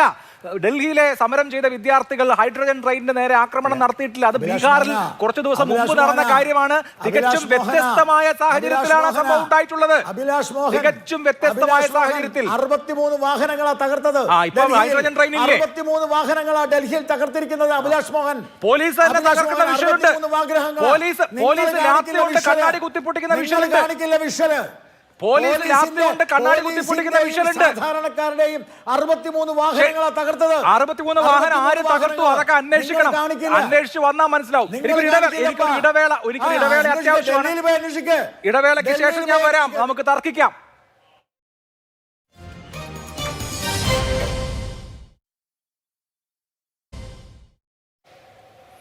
ചർച്ചയിലേക്കുണ്ട്. ഷിവീഷ് ശിവദാസൻ MP കഴിഞ്ഞ 3 ദിവസമായി ഡൽഹിയിൽ ഈ സമരക്കാരെ നേരിട്ട് കാണുന്ന, അവരോട് സംസാരിക്കുന്ന ആളാണല്ലോ താങ്കൾ. ഇപ്പോൾ ഇവിടെ BJP ആരോപിക്കുന്നത് സമരക്കാർ ആക്രമണം കാണിക്കുന്നു, അവർ പോലീസിനെ ആക്രമിക്കുന്നു, വാഹനങ്ങൾ തകർക്കുന്നു, അങ്ങനെ അരാജകത്വം ഉണ്ടാക്കുന്നു എന്നാണ്. വസ്തുതയാണോ? എന്താണ് താങ്കൾക്ക് അക്കാര്യത്തിൽ നേരിട്ട് കണ്ട അനുഭവത്തിൽ? നിങ്ങൾ ഒന്ന് ഈ ഹൈഡ്രജൻ ട്രെയിനിന് ബോംബെറിഞ്ഞു കല്ലെറിഞ്ഞു എന്നൊക്കെ പറയുന്ന ആളുകൾ എങ്ങനെയാണ് ഈ സമരത്തെ നോക്കിക്കാണുന്നതെന്ന് എനിക്കറിയില്ല. ഈ സമരം തികച്ചും ന്യായമായ ആവശ്യവുമായിട്ട് വിദ്യാർത്ഥികൾ നടത്തുന്ന സമരമാണ്. ഏറ്റവും സമാധാനപരമായ നിലയിൽ ആരംഭിച്ച സമരം. ആ സമരത്തിൽ കക്ഷി രാഷ്ട്രീയത്തിൻ്റെ അതിർവരമ്പുകളെല്ലാം ഭേദിച്ചുകൊണ്ട് വലിയൊരു ജനക്കൂട്ടം എത്തിച്ചേർന്നു. വിവിധ സംഘടനകൾ അവരുടെ ബാനറിൽ അവരുടേതായ മുദ്രാവാക്യങ്ങളുമായി ചേർന്ന് വ്യത്യസ്തമായ കോണുകളിൽ സമരം നടത്തി. എന്നാൽ അവരെല്ലാം പൊതു ആവശ്യത്തിന് വേണ്ടി ഒന്നിച്ചു നിൽക്കുന്ന ചിത്രമുണ്ടായി. കോൺഗ്രസ് ആദ്യ ദിവസങ്ങളിൽ അവർ എന്തുകൊണ്ടോ കാരണങ്ങളാൽ സമരത്തിൽ ഉണ്ടായിട്ടില്ല. എന്നാൽ ഇന്നലെ അവരും ആ യോജിച്ചല്ലെങ്കിലും മറ്റൊരു സമരം അവർ നടത്തുകയുണ്ടായി. ഒരുപക്ഷെ രാഹുൽ ഗാന്ധി എന്തൊക്കെയോ തിരക്കോ മറ്റോ എന്തോ ആയതുകൊണ്ടാവാം കോൺഗ്രസ് ഇതുവരെ അതിനകത്ത് ജോയിൻ ചെയ്യാതിരുന്നു. പക്ഷേ ഇപ്പോൾ ഇന്നലത്തെ സമരം പ്രത്യേകമായിട്ട് അവർ നടത്തുന്നതായിട്ട് കാണുകയുണ്ടായി. ഞാൻ സൂചിപ്പിച്ച കാര്യം എന്താണെന്ന് വെച്ചാൽ, ഇതുമായി ബന്ധപ്പെട്ട് ഇന്ന് പാർലമെൻറ്റിൽ ഒരു ചോദ്യം ഞാൻ ചോദിച്ചു. അത് നാഷണൽ ടെസ്റ്റിംഗ് ഏജൻസിയുടെ ആകെ നടത്തിയ പരീക്ഷകളെക്കുറിച്ചും അവിടെയുള്ള ജീവനക്കാരുടെ എണ്ണത്തെക്കുറിച്ചും പരീക്ഷയുമായി ബന്ധപ്പെട്ട് കളക്ട് ചെയ്ത ഫീസിനെ കുറിച്ചുമാണ്. NTA 2013 കോൺഗ്രസിൻ്റെ കാലത്താണ് ഇത്തരത്തിലുള്ളൊരു പ്രപ്പോസൽ, രണ്ടാം UPA സർക്കാരിൻ്റെ കാലത്താണ് നാഷണൽ ടെസ്റ്റിംഗ് ഏജൻസി എന്നുള്ളൊരു പ്രപ്പോസൽ രൂപപ്പെടുന്നത്. 2017 അത് പ്രായോഗികാർത്ഥത്തിൽ BJP കൊണ്ടുവരുന്നു. 2018 മുതൽ ഇങ്ങോട്ട് നടത്തിയിട്ടുള്ള വിവിധ പരീക്ഷകളിൽ എത്ര പരീക്ഷകളിലാണ് ചോദ്യപേപ്പർ ലീക്കായിട്ടുള്ളത് എന്ന ചോദ്യത്തിന് ഉത്തരം നൽകിയിട്ടില്ല. എന്നാൽ നമ്മുടെ എല്ലാം മുമ്പിൽ ഒരു കണക്കുണ്ട്. അത് 100-ലധികം പരീക്ഷകളുടെ ചോദ്യപേപ്പർ ലീക്കായതുമായി ബന്ധപ്പെട്ട് പത്രങ്ങളിൽ വന്നിട്ടുള്ള റിപ്പോർട്ടുകളാണ്. എത്ര പരീക്ഷകളാണ് രണ്ടാമതും നടത്തേണ്ടി വന്നിട്ടുള്ളതെന്ന് ചോദ്യം ചോദിച്ചു. അതിനും മന്ത്രി മറുപടി നൽകിയില്ല. നമുക്കറിയാം 50ഓളം പരീക്ഷകൾ വീണ്ടും നടത്തേണ്ടി വന്നിട്ടുള്ള ഒരു സാഹചര്യം രാജ്യത്തുണ്ടായിട്ടുണ്ട്. അപ്പോൾ പരീക്ഷകളുടെ കൂട്ടമായ നിലയിൽ പേപ്പർ ലീക്കാവുന്നു, പരീക്ഷയാകെ താറുമാറാവുന്നു, 50-ലധികം പരീക്ഷകൾ പരീക്ഷാ നിലയിൽ നടത്തേണ്ടി വരുന്നു. 20-ലധികം വിദ്യാർത്ഥികൾ പരീക്ഷാ സമ്മർദ്ദവും വീണ്ടും പരീക്ഷ എഴുതേണ്ടി വരുന്ന സാഹചര്യവും, താൻ എഴുതിയ പരീക്ഷയിൽ ഉണ്ടായിട്ടുള്ള പരീക്ഷ അത് റിസൾട്ട് പബ്ലിഷ് ചെയ്യാത്തതിൻ്റെ തെറ്റായ റിസൾട്ടിൻ്റെ എല്ലാം ഭാഗമായിട്ട് ആത്മഹത്യയിലേക്ക് അവർ ആത്മഹത്യ ചെയ്യുന്ന നിലയുണ്ടാവുന്നു. ഇങ്ങനെ രാജ്യത്തിൻ്റെ വിവിധ ഭാഗങ്ങളിൽ ഏറ്റവും പ്രയാസകരമായിട്ടുള്ള ഒരു സാഹചര്യം സൃഷ്ടിച്ചിട്ടുള്ളതാണ് നാഷണൽ ടെസ്റ്റിംഗ് ഏജൻസിയുടെ പരീക്ഷാ സംവിധാനം എന്നുള്ളത്. ഈ പരീക്ഷാ സംവിധാനത്തിൻ്റെ ഭാഗമായി എത്ര ജീവനക്കാരാണ് അവിടെ പ്രവർത്തിക്കുന്നത് എന്നുള്ളതും ആ സ്ഥാപനത്തിൻ്റെ ഘടനയെക്കുറിച്ചുമുള്ള ചോദ്യത്തിന് കേന്ദ്ര സർക്കാർ പറഞ്ഞിട്ടുള്ള എന്താണെന്ന് വെച്ചാൽ, അതൊരു സ്വയംഭരണ സ്ഥാപനമാണ്, സെൽഫ് ഫൈനാൻസിങ് മോഡിൽ പ്രവർത്തിക്കുന്ന സ്വയംഭരണ സ്ഥാപനം. അവിടെ എത്ര ജീവനക്കാരാണ് ഉള്ള ചോദ്യത്തിന് ഒരൊറ്റ സ്ഥിരം ജീവനക്കാരനുമില്ലാതെ പ്രവർത്തിക്കുന്ന അങ്ങേയറ്റം നിരുത്തരവാദപരമായിട്ടുള്ള സമീപനത്തിൻ്റെ അടയാളമാണ് ഈ നാഷണൽ ടെസ്റ്റിംഗ് ഏജൻസി. ഒരൊറ്റ സ്ഥിരം ജീവനക്കാരനില്ല. നിങ്ങൾക്കറിയോ, അവിടെ ഇപ്പോൾ പ്രവർത്തിക്കുന്നത് കേവലം 24 ജീവനക്കാരാണ്. ഈ 24 ജീവനക്കാരെന്ന് പറയുന്നത് കേന്ദ്ര സർക്കാർ ഡെപ്യൂട്ടേഷനിൽ നിശ്ചയിച്ചിട്ടുള്ള ആളുകളാണ്. അവർ തന്നെ പറയുന്നു 37 ജീവനക്കാരെ ഡെപ്യൂട്ടേഷനിൽ നിശ്ചയിക്കാൻ അനുമതി കൊടുത്തിരുന്നു. എന്നാൽ 24 ആളുകൾ മാത്രമാണ് അവിടെയുള്ളത്. 72 ആളുകൾ പ്രവർത്തിക്കുന്നത് ഔട്ട്സോഴ്സിങ് പുറംകരാർ ജോലി പ്രകാരമാണ്. പുറംകരാർ കൊടുത്തിട്ടുള്ളവരും ഡെപ്യൂട്ടേഷനിൽ വന്നിട്ടുള്ളവരും മാത്രമായിട്ടുള്ള ഒരു സ്ഥാപനമാണ് ഇത്. നേരിട്ട് വിദ്യാഭ്യാസ മന്ത്രിയുടെ നേരിട്ട് കീഴിൽ പ്രവർത്തിക്കുന്ന ഒരു സ്ഥാപനം. അപ്പോൾ അവരുടെ പരീക്ഷകളെല്ലാം താളം തെറ്റിയപ്പോൾ, അവരുടെ വിദ്യാഭ്യാസ മേഖലയിലെ ഇടപെടലുകളെല്ലാം താളം തെറ്റുമ്പോൾ അതിൻ്റെ പ്രാഥമിക ഉത്തരവാദിത്വം ആർക്കാണ്? ഇനി മറ്റൊന്നും, ഈ പരീക്ഷയ്ക്ക് വേണ്ടി വിദ്യാർത്ഥികളിൽ നിന്ന് കളക്ട് ചെയ്തിട്ടുള്ള ഫീസാണ്. വിദ്യാർത്ഥികളിൽ നിന്ന് ഇപ്പോൾ തന്നെ 6 ലക്ഷത്തിലധികം വിദ്യാർത്ഥികൾ പരീക്ഷയുടെ രജിസ്ട്രേഷൻ നടത്തിയിട്ടുണ്ട് 2026 മാത്രമെന്ന് അവർ പറഞ്ഞു. തൊട്ട് മുമ്പിലത്തെ വർഷം 11 ലക്ഷത്തിലധികം 1 കോടിയിലധികം ആളുകളുടെ കണക്ക് വരികയുണ്ടായി. 1 കോടിയിലധികം ആളുകൾ, ഇങ്ങനെ കോടിക്കണക്കിന് വരുന്ന വിദ്യാർത്ഥികൾ പരീക്ഷ എഴുതിയിട്ടുള്ള ഒരു പരീക്ഷാ സംവിധാനം. അവർ ഓരോ വർഷവും കളക്ട് ചെയ്തിട്ടുള്ള ഫീസ് നിങ്ങൾ എടുക്കുക. 2018 5 കോടി. കേൾക്കുക അഭിലാഷ്, 2018 5 കോടി. അത് വർദ്ധിക്കുന്നു. 2023 വരെയുള്ള കണക്ക് മാത്രമാണ് ഈ ഗവൺമെൻറ് തന്നിട്ടുള്ളത്. ആ കണക്ക് പ്രകാരം തന്നെ 13 കോടിയിലേക്ക് എത്തുകയാണ്. വിദ്യാർത്ഥികൾ ഇന്ന് ഭീകരമായിട്ടുള്ള ഫീസ് പിരിച്ചുകൊണ്ടാണ് ഇവർ പരീക്ഷ നടത്തുന്നത്. ഒരു പരീക്ഷ രണ്ടാമത് നടത്തുമ്പോൾ പരീക്ഷയ്ക്ക് വേണ്ടി തയ്യാറെടുക്കുന്ന വിദ്യാർത്ഥിക്ക് ഉണ്ടാവുന്ന അമിത സാമ്പത്തിക ഭാരമുണ്ട്, അവർക്കുണ്ടാവുന്ന മാനസിക സമ്മർദ്ദമുണ്ട്. ഇതൊക്കെ നാം പരിഗണിക്കേണ്ടതല്ലേ? ഇവിടെ ഈ സമരം ഏറ്റവും ന്യായമായ മുദ്രാവാക്യവുമായി നടത്തുന്ന സമരം, ധർമ്മേന്ദ്ര പ്രധാൻ രാജിവെക്കണമെന്ന് ആവശ്യമായിട്ടുള്ള സമരം, ആ സമരത്തെ നിന്ദ്യമായ നികൃഷ്ടമായ നിലയിൽ വേട്ടയാടുകയാണ് യൂണിയൻ ഗവൺമെൻറ് ചെയ്തിട്ടുള്ളത്, അവരുടെ പോലീസ് ചെയ്തിട്ടുള്ളത്. പാവപ്പെട്ട കുട്ടികളെ, വിദ്യാർത്ഥികളെ തെരുവിലിട്ട് അടിച്ചു വീഴ്ത്തുകയായിരുന്നു. ഞാൻ ഉൾപ്പെടെയുള്ള MP-മാർ, നമ്മുടെ ബ്രിട്ടാസ് ഉണ്ടായി, റഹീം ഉണ്ടായി, ഞങ്ങളൊക്കെ ചേർന്ന് വിവിധ സ്ഥലങ്ങളിൽ നിന്ന് വിദ്യാർത്ഥികളെ സംരക്ഷിച്ചതിൻ്റെ ചിത്രം നിങ്ങൾ കണ്ടിട്ടുണ്ടാവും. പോലീസ് വാഹനത്തിലിട്ട് 25ഓളം വിദ്യാർത്ഥികളെ വാഹനത്തിൻ്റെ ഡോറൊക്കെ പൂട്ടിയിട്ട് അതിനകത്തിട്ടിട്ട് ക്രൂരമായി മർദ്ദിക്കുകയായിരുന്നു.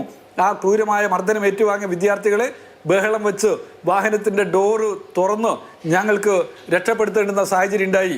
അതുപോലെ തെരുവിൽ അടികിട്ടി വീണ വിദ്യാർത്ഥികൾ എങ്ങനെയാണ് അവരുടെ രൂപം എന്നുള്ളതൊക്കെ നിങ്ങൾ കണ്ടതാണ്. ഇവിടെ വന്നിട്ടുള്ളൊരു ആക്ഷേപം കൂടിയുണ്ട്. എന്താണ്? BJP-യുടെയും RSS-ൻ്റെയും ചിലർ അവർ ഈ സംഘർഷത്തിൽ അവിടെ സംഘർഷം ഉണ്ടാക്കിയിട്ട് വിദ്യാർത്ഥികളെ മർദ്ദിക്കുന്നതിന് നേതൃത്വം നൽകിയിട്ടുണ്ട് എന്നുള്ളത് കൂടിയുള്ള ചില റിപ്പോർട്ടുകൾ വന്നുകൊണ്ടിരിക്കുകയാണ്. പോലീസിന് ഒപ്പം നിന്നുകൊണ്ട് വിദ്യാർത്ഥികളെ മർദ്ദിക്കാൻ RSS കൂടി വന്നു എന്നുള്ളതാണ് ചിലർ ഇവിടെ ഇപ്പോൾ റിപ്പോർട്ട് ചെയ്തിട്ടുള്ളത്. ഇനി വസ്തുതകൾ കൂടുതൽ വ്യക്തമായി വരേണ്ടതുണ്ട്. ഏതെല്ലാം നിലയിലുള്ള നീക്കമാണ് ഇവർ നടത്തിക്കൊണ്ടിരിക്കുന്നത്? ഈ നീക്കത്തിനെതിരായി എല്ലാവരും, എല്ലാ സംഘടനകളും, ജനാധിപത്യ വിശ്വാസികളും ഒറ്റക്കെട്ടായിട്ട് ഈ സമരത്തിന് പിന്നിൽ അണിനിരക്കേണ്ടുന്ന ഒരു സാഹചര്യമാണ് ഇപ്പോൾ നിലനിൽക്കുന്നത്. RSS-ൻ്റെയും BJP-യുടെയും പ്രചരണമുണ്ട്. അവർക്ക് വേണ്ടി കൊഴലൂത്തുന്ന ചില മാധ്യമ സ്ഥാപനങ്ങളുണ്ട്. ഇപ്പോൾ പരാമർശിച്ച ചില സ്ഥാപനങ്ങളൊക്കെ ഉണ്ട്. ഗോദി മീഡിയ എന്ന് വിശേഷിപ്പിക്കപ്പെടുന്ന ഈ മാധ്യമങ്ങൾ നടത്തുന്ന കള്ളക്കണക്കുകൾ, പ്രചരണമൊക്കെ ഉണ്ട്. ഒരു പത്രത്തിൻ്റെ തലക്കെട്ട് എന്ന് പറയുന്നത് 1-ാം പേജിൽ അവർ കൊടുത്തത് 600 ചില്ലാനം പോലീസുകാർക്ക് പരിക്ക് പറ്റി എന്നുള്ള വാർത്തയാണ്. വാർത്ത കൊടുക്കുകയാണ്. വിദ്യാർത്ഥികൾക്ക് പരിക്ക് പറ്റിയതിനെക്കുറിച്ച്, അവരടിയേറ്റ് വീണ് ആശുപത്രിയിൽ എത്തിയതിനെക്കുറിച്ച് പത്രം എഴുതുന്നില്ല, മാധ്യമങ്ങൾ റിപ്പോർട്ട് ചെയ്യുന്നില്ല. അപ്പോൾ മാധ്യമങ്ങളുടെ പക്ഷപാതത്തിൽ ഉൾപ്പെടെ തുറന്നു കാട്ടപ്പെടുന്ന ഒരു സമരമായിട്ട് ഇത് മാറും എന്നുള്ളതാണ് എൻ്റെ വിശ്വാസം. ശരി, ശ്രീ ജിൻഡോ ജോൺ, സമരക്കാർക്ക് പലതരത്തിലുള്ള ചാപ്പ കൊടുക്കാറുണ്ട് പണ്ട് മുതലേ. JNU-ലെ സമരം നടന്നപ്പോൾ ടുക്ഡേ ഗ്യാങ് ആണ് സമരം നടത്തുന്നതെന്ന് പറഞ്ഞു. അവർ ഇന്ത്യയെ തകർക്കാനാണ് എന്ന് പറഞ്ഞു. കർഷകർ സമരം ചെയ്തപ്പോൾ ഖലിസ്ഥാനി ഭീകരവാദികളാണ് എന്ന് പറഞ്ഞു. ഇപ്പോൾ അരാജകത്വം ഉണ്ടാക്കാൻ ഉള്ള സമരമാണ് എന്ന് ആരോപിക്കുന്നു. പക്ഷേ നമ്മൾ ആ വിദ്യാർത്ഥികളെ കണ്ടാൽ അറിയാം, അവർക്ക് രാഷ്ട്രീയ നിറങ്ങളൊന്നുമില്ല. വ്യത്യസ്ത രാഷ്ട്രീയ നിലപാടുകളോ അഭിപ്രായങ്ങളോ സാമൂഹ്യ പശ്ചാത്തലങ്ങളോ ഒക്കെയുള്ള കുട്ടികളാണ്. അത് നമ്മുടെ സമൂഹത്തിൻ്റെ, രാജ്യത്തിൻ്റെ ഒക്കെ ഒരു പരിച്ഛേദം എന്ന് പറയാവുന്ന വിധത്തിൽ ഈ യുവത്വത്തെ സാധാരണ നിലയിലെ രാഷ്ട്രീയ സമരങ്ങൾ കൈകാര്യം ചെയ്യുന്നത് പോലെ കൈകാര്യം ചെയ്യാൻ കഴിയും എന്ന് കരുതാമോ? ഒരു തരത്തിലും അങ്ങനെ കരുതാൻ കഴിയില്ല. കാരണം ഇവിടെ ഇപ്പോൾ നമ്മളൊരു കാര്യം മനസ്സിലാക്കണം. ഈ സമരത്തിൽ പങ്കെടുക്കുന്ന വിദ്യാർത്ഥികൾക്ക് പലതരം ചാപ്പയടിക്കാൻ വേണ്ടിയിട്ട് BJP ശ്രമിക്കുന്നുണ്ടെങ്കിലും സമരക്കാരെ അടിക്കാൻ വരുന്നവർക്ക് ഒറ്റ ചാപ്പയുള്ളത് RSS-കാരാണ്. അത് യൂണിഫോം ഇടാത്ത RSS-കാർ ലാത്തിയടിക്കുന്നു. അതുപോലെ ചൂട് കാരണം കൊണ്ട് നെയിം പ്ലേറ്റ് വെക്കാൻ പറ്റില്ല എന്ന് പറയുന്ന ഉദ്യോഗസ്ഥർ ലാത്തിയടിക്കുന്നു. ഇവരെല്ലാവരും RSS-ഉമായിട്ടോ BJP-ആയിട്ടോ ബന്ധപ്പെട്ട ആളുകളാണ്. അക്രമികൾ, അക്രമം ഏറ്റുവാങ്ങുന്ന ആളുകൾ. ഹിന്ദി ഹാർട്ട്ലാൻഡിൽ നിന്നടക്കം കുടുംബസമേതം കുട്ടികൾ അവിടെ വന്ന് സമരം ചെയ്യുന്നു. അവരുടെ അച്ഛനും അമ്മയും ഒക്കെ സമരപ്പന്തലിൽ എത്തുന്നു. അവർക്ക് കൃത്യമായിട്ട് അറിയാം ഈ അക്രമം നടത്തുന്നത് മോദി സർക്കാരിൻ്റെ നേരിട്ടുള്ള നിയന്ത്രണത്തിൽ തന്നെയാണെന്ന്. അപ്പോൾ ഈ സമരം നടത്തുന്ന കുട്ടികൾ അവിടെ അക്രമം നടത്തി എന്നുള്ള രീതിയിൽ വ്യാജമായ കഥകൾ പടച്ചുവിടുക. ഈ ചർച്ചയിൽ തന്നെ ഗോപാലകൃഷ്ണൻ പറഞ്ഞത് എന്താ? പാട്നയിൽ ഹൈഡ്രജൻ ട്രെയിനെതിരെ നടന്ന അക്രമം, അതായത് ഡൽഹിയിൽ നടക്കുന്ന വിദ്യാർത്ഥി സമരവുമായി ബന്ധപ്പെട്ട വിഷയത്തിൽ ഇവർ കണക്ട് ചെയ്യുന്നത് 1028 കിലോമീറ്റർ അപ്പുറയുള്ള പാട്നയിലെ ഒരു ട്രെയിൻ അക്രമത്തെ കുറിച്ചിട്ടാണ്.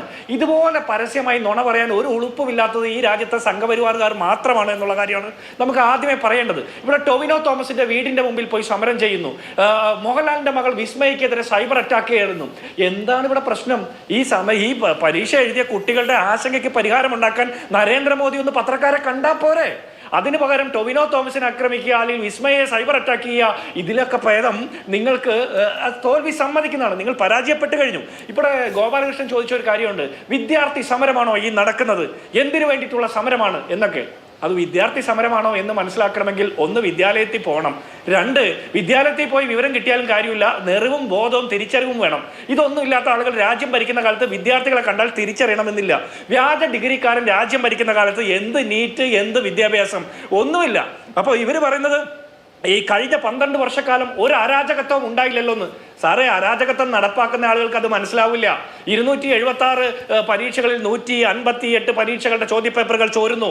കഴിഞ്ഞ 6 മാസത്തിനുള്ളിൽ 23 കുട്ടികൾ ആത്മഹത്യ ചെയ്യുന്നു. കഴിഞ്ഞ 37 ദിവസത്തിനുള്ളിൽ 13 കുട്ടികൾ ആത്മഹത്യ ചെയ്യുന്നു. കഴിഞ്ഞ 5 വർഷത്തിനിടയിൽ ഇതുമായി ബന്ധപ്പെട്ട വിഷയത്തിൽ സമാനമായ സാഹചര്യത്തിൽ 193 കുട്ടികൾ ആത്മഹത്യ ചെയ്യുന്നു. പരീക്ഷാ പേ ചർച്ച നടത്തുന്ന നരേന്ദ്രമോദിക്ക് ചോദ്യപേപ്പർ പേ ചർച്ച നടത്തി കൂടെ എന്നുള്ള ചോദ്യം ഞങ്ങൾ കുറെ ദിവസമായി ചോദിച്ചുകൊണ്ടിരിക്കുന്നു. ഇപ്പോൾ കുട്ടികളുടെ ഭയം പോയി. ഇനി നിങ്ങൾക്ക് അടിച്ചാലും, നിങ്ങൾ എത്ര അടിച്ചാലും, എത്ര ഭീഷണിപ്പെടുത്തിയാലും കുട്ടികൾ ഭയന്നോടില്ല. ഈ വരുന്ന കുട്ടികളിൽ പലരും BJPക്ക് വോട്ട് ചെയ്ത കുടുംബത്തിൽ നിന്ന്, RSSകാരുടെ കുടുംബത്തിൽ നിന്നുള്ള കുട്ടികളടക്കം, മധ്യവർഗത്തിൽ നിന്നുള്ള കുട്ടികളടക്കം വന്ന് സമരം ചെയ്യുന്ന കാലത്ത് BJP പരാജയപ്പെട്ടു പോയി. നിങ്ങളുടെ സകല ചാപ്പകളും ഏൽക്കാത്ത രീതിയിൽ ഈ സമരം വലിയ രീതിയിൽ വിജയിച്ചു. ഇനി ഒരു കാര്യം കൂടി പറയാം. ഇന്ത്യയിലെ ഏറ്റവും വലിയ വിദ്യാർത്ഥി പ്രസ്ഥാനവുമായി ബന്ധമുള്ള ആളാണ് നരേന്ദ്രമോദി എന്ന് ഇവിടെ ഗോപാലകൃഷ്ണൻ തുടക്കത്തിൽ പറഞ്ഞു. ഇന്ത്യയിലെ ഏറ്റവും വലിയ വിദ്യാർത്ഥി പ്രസ്ഥാനമായിട്ട് ബന്ധമുണ്ടായിട്ട് എന്താ കാര്യം? അദ്ദേഹത്തിന് വിദ്യാഭ്യാസവും വിവരം വേണ്ടേ? ഞങ്ങൾ ആവശ്യപ്പെടുന്ന അദ്ദേഹത്തിന്റെ എൻറ്റയർ പൊളിറ്റിക്കൽ സയൻസിലെ ഡിഗ്രി സർട്ടിഫിക്കറ്റ് കാണിച്ചു തരണമെന്ന് പറഞ്ഞല്ല. 25 ലക്ഷത്തോളം കുട്ടികളുടെ ഭാവിയെ ബാധിച്ച 10-23 കുട്ടികളുടെ ആത്മഹത്യക്ക് കാരണമായിട്ടുള്ള നീറ്റ് ചോദ്യപേപ്പർ ചോർച്ചയുടെ ഉത്തരവാദിയായിട്ടുള്ള ധർമ്മേന്ദ്ര പ്രധാന്റെ രാജിയാണ് ഞങ്ങൾ ആവശ്യപ്പെടുന്നത്. നരേന്ദ്രമോദിയുടെ ഉത്തരമാണ് ഞങ്ങൾ ആവശ്യപ്പെടുന്നത്. നിങ്ങൾ പറഞ്ഞ ഒരു കാര്യമുണ്ട്, നിങ്ങൾ സംഘപരിവാർ BJP തെരുവിൽ ഇറങ്ങിയാൽ മറ്റാർക്കും തെരുവിൽ വരാൻ പറ്റില്ല എന്ന്. ഒരു കാര്യം കൂടി പറയട്ടെ അഭിലാഷേ, നിങ്ങൾ ഒരു തേങ്ങയും ചെയ്യില്ല. സ്വാതന്ത്ര്യ സമരകാലത്ത് നിങ്ങൾക്ക് തെരുവിൽ ഇറങ്ങാൻ പറ്റിയിട്ടില്ല. ക്വിറ്റ് ഇന്ത്യ സമരത്തെ ഒറ്റുകൊടുക്കുന്ന തിരക്കിലായിരുന്നു. ബ്രിട്ടീഷുകാരുടെ ഷൂ നക്കി പാദസഭ ചെയ്യുന്ന തിരക്കിലായിരുന്നു. നിങ്ങൾ ഏത് കാലത്ത് ഈ രാജ്യത്തെ മനുഷ്യരുടെ പ്രശ്നങ്ങളുമായി ബന്ധപ്പെട്ട് തെരുവിൽ സമരം ചെയ്തിട്ടുള്ളത്? രാമക്ഷേത്ര കൊള്ളയിൽ നിങ്ങൾക്ക് ഒരു സമരമുണ്ടോ? ബദ്രീനാഥ് ക്ഷേത്രത്തിൽ നിങ്ങൾക്ക് ഒരു കൊള്ള സമരമുണ്ടോ? സ്വന്തം പാർട്ടിയുടെ കൊടി മറച്ചു വിറ്റവനെതിരെ ഒരു പരാതിയുണ്ടോ? നരേന്ദ്രമോദിയുടെ കട്ടൗട്ടിന്റെ പേരിൽ പോലും കാശ് കട്ടെടുത്തവർക്കെതിരെ എന്തെങ്കിലും പരാതിയുണ്ടോ? നിങ്ങൾക്ക് ഏത് വിഷയത്തിലാണ് നിങ്ങൾക്ക് ഒരു ആക്ഷേപവും സമരമുള്ളത്? പിന്നെ നിങ്ങൾ മാതൃഭൂമിയുടെ എഡിറ്റോറിയലിനെ എതിർക്കുന്നു. എഡിറ്റോറിയലിനെ എതിർക്കാൻ പോകുന്നതിന് മുമ്പ് 12 വർഷമായിട്ട് മാധ്യമങ്ങളെ കാണാത്ത നരേന്ദ്രമോദിയോടൊന്ന് പത്രക്കാരെ കണ്ടൊരു മറുപടി പറയാൻ പറയും. എന്നിട്ട് എഡിറ്റോറിയലിനെ എതിർക്കുന്നതിനെ കുറിച്ച് ആലോചിക്കുന്നല്ലേ കുറെ കൂടി നല്ലത്? അതല്ലേ കുറെ കൂടി ഒരു ബ്യൂട്ടിഫുൾ ആയിട്ടുള്ള പൊളിറ്റിക്കൽ പ്രവർത്തനം? എൻറ്റയർ പൊളിറ്റിക്കൽ സയൻസിൽ മാസ്റ്റർ ബിരുദം കിട്ടിയെന്ന് അവകാശപ്പെട്ട പോരാ. പൊളിറ്റിക്സിനെ കുറിച്ചിട്ട് മാധ്യമ പ്രവർത്തകരുടെ സ്പോണ്ടേനിയസ് ചോദ്യത്തിന് ഉത്തരം പറയാനുള്ള ശേഷിയില്ലാതെ ഓടി ഒളിക്കുന്ന നരേന്ദ്രമോദിക്ക് വേണ്ടിയിട്ടാണ് നിങ്ങൾ ഈ വാചാടോപം നടത്തുന്നത്. ശരി, ശ്രീ വിനോദ് മാത്യു, നമ്മൾ 2010-11 കാലയളവിൽ ഇതേ ഡൽഹിയിൽ അന്നാ ഹസാരെയുടെ ബാബ രാംദേവിന്റെ ഇന്ത്യ അഗെയിൻസ്റ്റ് കറപ്ഷന്റെ സമരം കണ്ടിട്ടുണ്ട്. കേവല സമരം എന്നുള്ളതിനപ്പുറത്ത് ഒരു വികാരമുണ്ടാക്കാൻ, ഒരു നറേറ്റീവ് ഉണ്ടാക്കാൻ അത് ഒരു ഘടകമായിരുന്നു. യഥാർത്ഥത്തിൽ 2ാം മൻമോഹൻ സിംഗ് സർക്കാരിന്റെ വലിയ പരാജയം 2014 ഉണ്ടായതിന്റെ തുടക്കം എന്ന് പറയുന്നത് അവിടെയാണ്. ആ നിലയിൽ പൊതുജനാഭിപ്രായ രൂപീകരണം നടത്തുന്ന വിധത്തിലുള്ള ഒരു സോഷ്യൽ മൂവ്മെന്റായി ഇപ്പോഴത്തെ സമരം മാറും എന്ന് വിചാരിക്കണോ?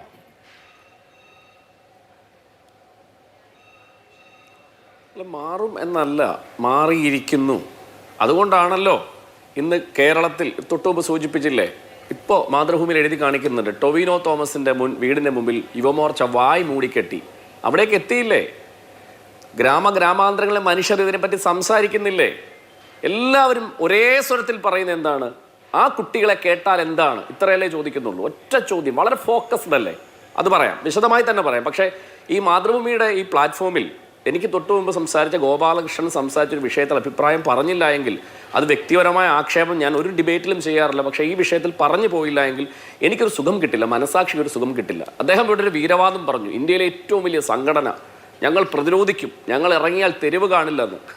എൻ്റെ ഗോപാലകൃഷ്ണൻ ചേട്ടാ, താങ്കൾ കഴിഞ്ഞ നിയമസഭാ ഇലക്ഷനിൽ ഗുരുവായൂരിൻ്റെ മണ്ണിൽ നിന്നൊരു വർഗീയത പറഞ്ഞു, നിങ്ങളുടെ വലിയ സംഘടനാ ബോധത്തെപ്പറ്റി. നിങ്ങൾ ആ അമ്പലത്തിൽ നിൽക്കുന്ന സ്ഥലം അവിടെ ജയിക്കേണ്ട ഒരു ഹിന്ദു MLA ആണെന്ന് സ്റ്റേറ്റ്മെൻറ്റ് പറഞ്ഞു. നിങ്ങൾക്ക് എത്ര വോട്ടാ കിട്ടിയത്? 28,000. അവിടെ ജയിച്ചത് ഒരു മുസ്ലിം നാമധാരിയായ മനുഷ്യനാണ്, 66,000 വോട്ട് നേടി. അതാണ് ഈ കേരളം, അതാണ് ഈ ഭാരതം. നിങ്ങൾ മനസ്സിലാക്കണം. നിങ്ങൾ ചാപ്പ കുത്താൻ ശ്രമിച്ച് നിങ്ങൾ വിക്റ്റിമായതാണ്. മനസ്സിലാവുന്നുണ്ടോ? നിങ്ങൾ ഒരു ഈ ഇന്ത്യയുടെ മുഴുവൻ മനസാക്ഷിയും സംഘടനയും നിങ്ങളുടെ കഷത്തിലാണെന്ന് പറഞ്ഞതിന് ജനങ്ങൾ നിങ്ങൾക്ക് തന്ന മറുപടിയാണ്, ജനാധിപത്യ സംവിധാനത്തിൽ മറുപടിയാണ് നിങ്ങളുടെ വോട്ട്. അത് വ്യക്തിപരമായ ആക്ഷേപമാണെങ്കിൽ സഹിച്ചുകൊള്ളുക. പിന്നെ നിങ്ങൾ പറഞ്ഞല്ലോ വിദ്യാർത്ഥികളുടെ സമരമാണോ എന്ന് ചോദിച്ചല്ലോ. വിദ്യാർത്ഥികളുടെ സമരമാണ്. നിങ്ങൾക്ക് ഇരട്ട മുഖമല്ലേ? നമുക്ക് ചരിത്രം ഒന്ന് പരിശോധിക്കാമല്ലോ. മണ്ഡൽ കമ്മീഷനുമായി ബന്ധപ്പെട്ട് നമുക്കറിയാം, 79-ൽ അന്ന് മൊറാർജി ദേശായിരുന്നു പ്രധാനമന്ത്രി. BP മണ്ഡൽ എന്ന് പറയുന്ന കമ്മീഷനെ നിയോഗിച്ചു. എന്തിനായിരുന്നു കമ്മീഷൻ?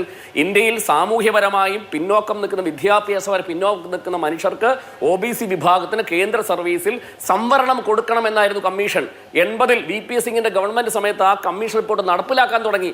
അന്ന് രാജ്യവ്യാപക പ്രക്ഷോഭം തുടങ്ങി. രാജീവ് ഗോസ്വാമി എന്ന് പറഞ്ഞ വിദ്യാർത്ഥി, 66ഓളം വിദ്യാർത്ഥികളാണ് തീ കൊളുത്തി ആത്മഹത്യ ചെയ്യുന്ന കണക്കുകൾ പറയുന്നത്.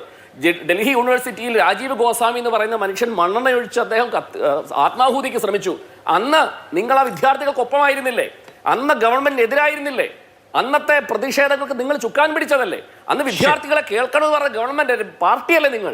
ഇന്ന് അതേ വിദ്യാർത്ഥികൾ അവിടെ നിൽക്കുമ്പോൾ ആ വിദ്യാർത്ഥികളുടെ ശബ്ദത്തിന് നിങ്ങൾ ഇത്രമാത്രം അപമര്യാദയായി പെരുമാറുന്നത് ഈ നാട്ടിൽ ജനാധിപത്യ ബോധമുള്ള മനുഷ്യർ കാണുന്നു എന്നുള്ളത് വളരെ വ്യക്തമാണ്. ഇനി അഭിലാഷ് ചോദിച്ച ചോദ്യത്തിന്റെ ഉത്തരം, അതായത് 2010 മൂവ്മെന്റുകൾ, അതിനുശേഷം ഇന്ത്യയിൽ എന്താണ് മാറ്റമുണ്ടായതൊക്കെ നമ്മൾ കണ്ടതാണ്.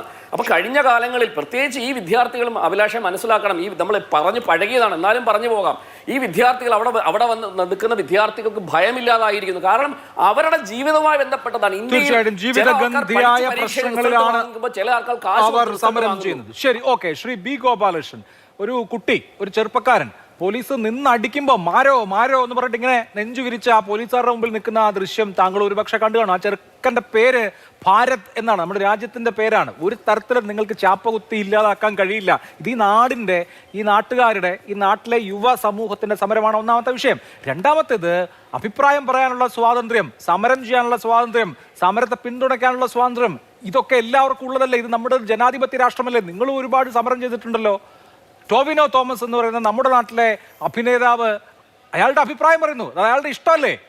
ഉടനെ അയാളുടെ വീട്ടിലേക്ക് വാമൂട്ടി കെട്ടി പ്രകടനം നടത്തേണ്ട വല്ല കാര്യമുണ്ടോ? പോട്ടെ, മോഹൻലാൽ, ആരാണ് ലാലേട്ടൻ? കഴിഞ്ഞ കോവിഡ് സമയത്ത് പ്രധാനമന്ത്രി പാത്രം കൊട്ടിക്കോളാൻ പറഞ്ഞപ്പോൾ പാത്രം കൊട്ടിയെന്ന് മാത്രമല്ല, എല്ലാവരും കൂടെ ഒരുമിച്ച് പാത്രം കൊട്ടുന്ന സൗണ്ടിന്റെ തരംഗങ്ങൾ കൊണ്ട് കൊറോണയുടെ അണുക്കൾ ചത്തുപോകുമെന്ന് പറഞ്ഞ ആളല്ലേ ലാലേട്ടൻ? ആ ലാലേട്ടന്റെ മകൾ മായ ഒരു അഭിപ്രായം പറഞ്ഞപ്പോൾ എന്തൊരാക്രമണമാണ് സൈബർ ഇടങ്ങളിൽ.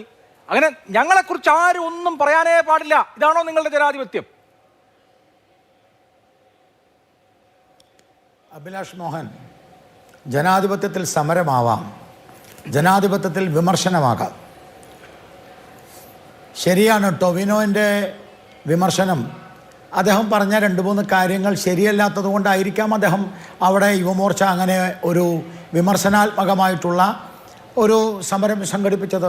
അവർ വായ് മൂടിക്കെട്ടി പ്രതിഷേധിക്കാനുള്ള അവകാശം യുവമോർച്ചയ്ക്കില്ലേ? ടൊവിനോ പറഞ്ഞതെന്താ? സമാധാനപരമായി സമരം നടത്തിയ വിദ്യാർത്ഥികളെയാണ് തല്ലിച്ചതച്ചത്, നിയമപരമായി സമരം നടത്തിയവരെയാണ് തല്ലിച്ചതച്ചത്. ഇതാണ് ടൊവിനോ പറഞ്ഞത്. സമാധാനപരമായി സമരം നടത്തിയതാണോ? അത് എൻ്റെ കയ്യിലെ വിഷ്വലുണ്ട്. അഭിലാഷ് മോഹൻ അത് കിട്ടിയിട്ടുണ്ടാവില്ല, വേണം ഞാൻ അയച്ചു തരാം. സമരത്തിൻ്റെ തുടക്കം എന്ന് പറയുന്നത് പെപ്പർ സ്പ്രേ, വിദ്യാർത്ഥി എന്ന് പറയുന്ന ഒരു ചെറുപ്പക്കാരൻ പോലീസിൻ്റെ മുഖത്തേക്ക് അടിക്കുന്നതാണ്. അതുവരെ പോലീസ് അനങ്ങിയിട്ടില്ല. ബാരിക്കേഡ് വെച്ച് പാർലമെൻറ്റിൻ്റെ ഉള്ളിലേക്ക് കടക്കുന്നത് തടയാൻ പോലീസ് ശ്രമിച്ചു. ഉള്ളിലേക്ക് കടന്നവരെ പോലീസ് വെളിയിലേക്ക് കൊണ്ടുവരുമ്പോൾ പെപ്പർ സ്പ്രേ അടിച്ച് പോലീസുകാരെ തല്ലി, പോലീസുകാരെ അടിക്കുന്നത് ഈ ഇന്ത്യയിലെ ജനങ്ങൾ കണ്ടതാണ്. പോലീസുകാരെ തല്ലിയാൽ പോലീസുകാർ കയ്യും കൊട്ടി ഇന്ത്യയിൽ എവിടെങ്കിലും നോക്കി നിൽക്കും എന്ന് അഭിലാഷ് മോഹൻ വിചാരിച്ചിട്ടുണ്ടെങ്കിൽ അത് അഭിലാഷ് മോഹൻ്റെ മാത്രം വിചാരമാണ്. പിന്നെ ഇവിടെ ചില ആളുകൾ ഗോപാലകൃഷ്ണനെ കുറിച്ച് പറഞ്ഞു. എൻ്റെ ഗുരുവായൂർ, എൻ്റെ പൊന്നു ചങ്ങാതി, ഞാൻ ഗുരുവായൂരിൽ മത്സരിക്കുമ്പോൾ ഒരു ഹിന്ദു MLA എന്തുകൊണ്ട് ഉണ്ടായില്ല എന്ന ചോദ്യം ചോദിച്ചു. അത് ഞാൻ ഇന്നലെ ചോദിച്ചു, അത് ഞാൻ നാളെയും ചോദിക്കും, അത് ഞാൻ ഇന്നും ചോദിക്കും. അതിൻ്റെ പേര് ഗോപാലകൃഷ്ണൻ അങ്ങോട്ട് തോറ്റുപോയാൽ ഞാൻ തോറ്റു പൊക്കോട്ടെ, എനിക്ക് വിരോധമില്ല. പക്ഷേ ഒരു കാര്യം മനസ്സിലാക്കിക്കോ, ഇന്ത്യ മുഴുവൻ തോറ്റ് പടവലങ്ങ പോലെ താഴോട്ട് പോയി നിങ്ങൾ ഓട്ട വെച്ച കലം പോലെ ആയിക്കൊണ്ടിരിക്കുന്ന പാർട്ടിയുടെ ആളുകളാണ് നിങ്ങളൊക്കെ. കോൺഗ്രസും ആ ആദ്മിയും എന്തുപറ്റി? 100 കോടി ബംഗ്ലാവ് ഉണ്ടാക്കിയതിൻ്റെ പേരിൽ, അഴിമതിയുടെ പേരിൽ ആരോപണം വന്നപ്പോൾ പഞ്ചാബിലേക്ക് ഓടി. സ്വതന്ത്ര ഭാരതത്തിന്റെ ചരിത്രത്തിൽ 12 വർഷം ഇന്ത്യ ഭരിച്ചിട്ട് അഴിമതിയുടെ ആരോപണം ഉന്നയിക്കാൻ പറ്റാത്ത ഒരേ ഒരു പ്രധാനമന്ത്രിയുള്ളൂ. ആ പ്രധാനമന്ത്രിയുടെ പേരാണ് നരേന്ദ്രമോദി.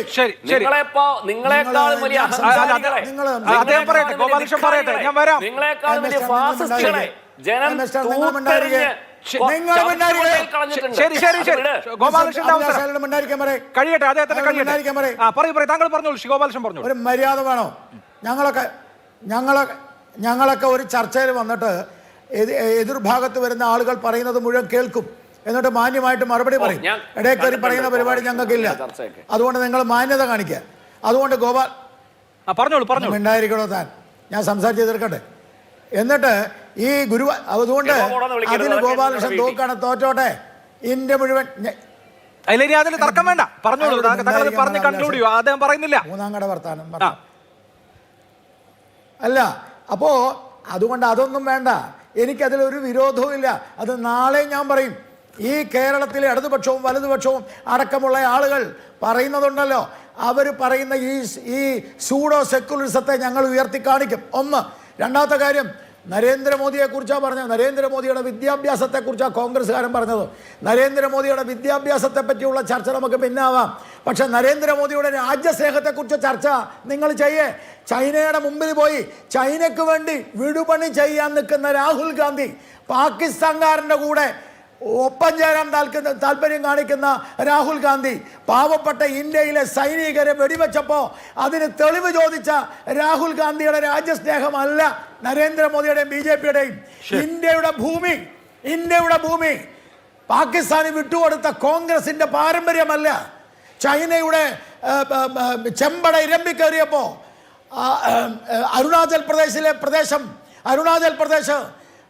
പ്രദേശം വിട്ടുകൊടുത്ത നെഹ്റുവിൻ്റെ പാരമ്പര്യമല്ല ഞങ്ങളുടേത്, രാജ്യത്തിന് വേണ്ടിയുള്ള പാരമ്പര്യമാണ്. അതുകൊണ്ടാണ് കഴിഞ്ഞ 12 വർഷം ഇന്ത്യ ഭരിച്ചിട്ടും രാഹുൽ ഗാന്ധി അടക്കമുള്ള ആളുകൾക്ക് അഴിമതിയുടെ ഒരു ആരോപണം ഉന്നയിക്കാൻ കഴിയാത്തത്. മനസ്സിലാവുണ്ടോ? നിങ്ങളൊക്കെ ഭരിക്കുമ്പോ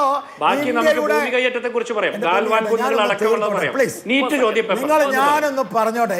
അഭിലാഷ് മോഹൻ എന്ത് പരിപാടി രാഹുൽ ഗാന്ധിയുടെ മെക്കെട്ട് കയറാതെ നീറ്റ് ചോദ്യ പേപ്പർ നീറ്റിനെ കുറിച്ചും കൂടി രാഹുൽ ഗാന്ധിയുടെ നിങ്ങളല്ലേ ഇതൊക്കെ പറഞ്ഞത്? ഞാനൊന്ന് പറയട്ടെ മിസ്റ്റർ, നിങ്ങൾ ചോദിച്ചല്ലോ എന്തു സമര പാരമ്പര്യമാണ് BJPക്കെന്ന്. നിങ്ങളുടെ നേതാവ് ഇന്ദിരാഗാന്ധി ഉണ്ടല്ലോ, ജനാധിപത്യത്തെ കുഴിച്ചുമൂടി അടിയന്തരാവസ്ഥ വന്നപ്പോ തെരുവിലിറങ്ങി ഈ അടിയന്തരാവസ്ഥക്കെതിരെ പോരാടിയ ഞങ്ങളാണോ? ഞങ്ങള് ഇന്ത്യയിൽ ജനാധിപത്യം തിരിച്ചുകൊണ്ടുവന്നത് ഞങ്ങളാണോ? 42ാം ഭരണഘടന അതും മാറ്റി 44ാം ഭരണഘടന കൊണ്ടുവന്നത് ഞങ്ങളാണോ? ഇവിടുത്തെ മാധ്യമ പ്രവർത്തകർക്ക് സ്വാതന്ത്ര്യം കൊടുത്തത് ഞങ്ങളാണോ? ഇവിടുത്തെ കോൺസ്റ്റിറ്റ്യൂഷൻ ഇല്ലാതാക്കാൻ ശ്രമിച്ചപ്പോ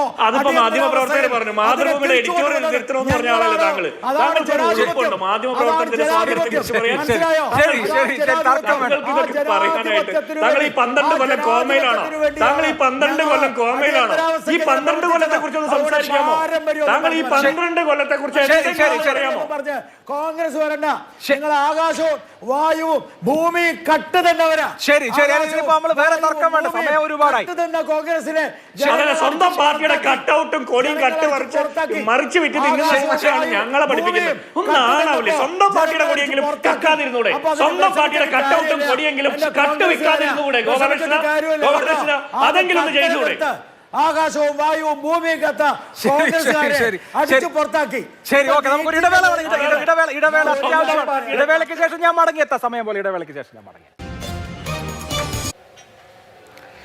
വീണ്ടും ചർച്ചയിൽ ശ്രീ ശിവദാസൻ MP, നാളെ മുതൽ എന്താണ് നമ്മൾ പ്രതീക്ഷിക്കേണ്ടത്? ചർച്ചയ്ക്ക് തയ്യാറാണ് എന്ന് പറഞ്ഞിട്ടുണ്ട് ഭരണപക്ഷം. 8:30 ഇപ്പോൾ JP നദ്ദ വാർത്താ സമ്മേളനം നടത്താൻ പോവുകയാണ്. ഈ വിഷയത്തിൽ പാർലമെന്റിൽ ഒരു ചർച്ച പ്രതിപക്ഷം റെഡിയാണോ? അതിന് ഇവിടെ BJPയുടെ പ്രതിനിധി ചർച്ചയിൽ നാഷണൽ ടെസ്റ്റിംഗ് ഏജൻസിയെക്കുറിച്ചൊന്നും പറയുന്നത് കേട്ടില്ല.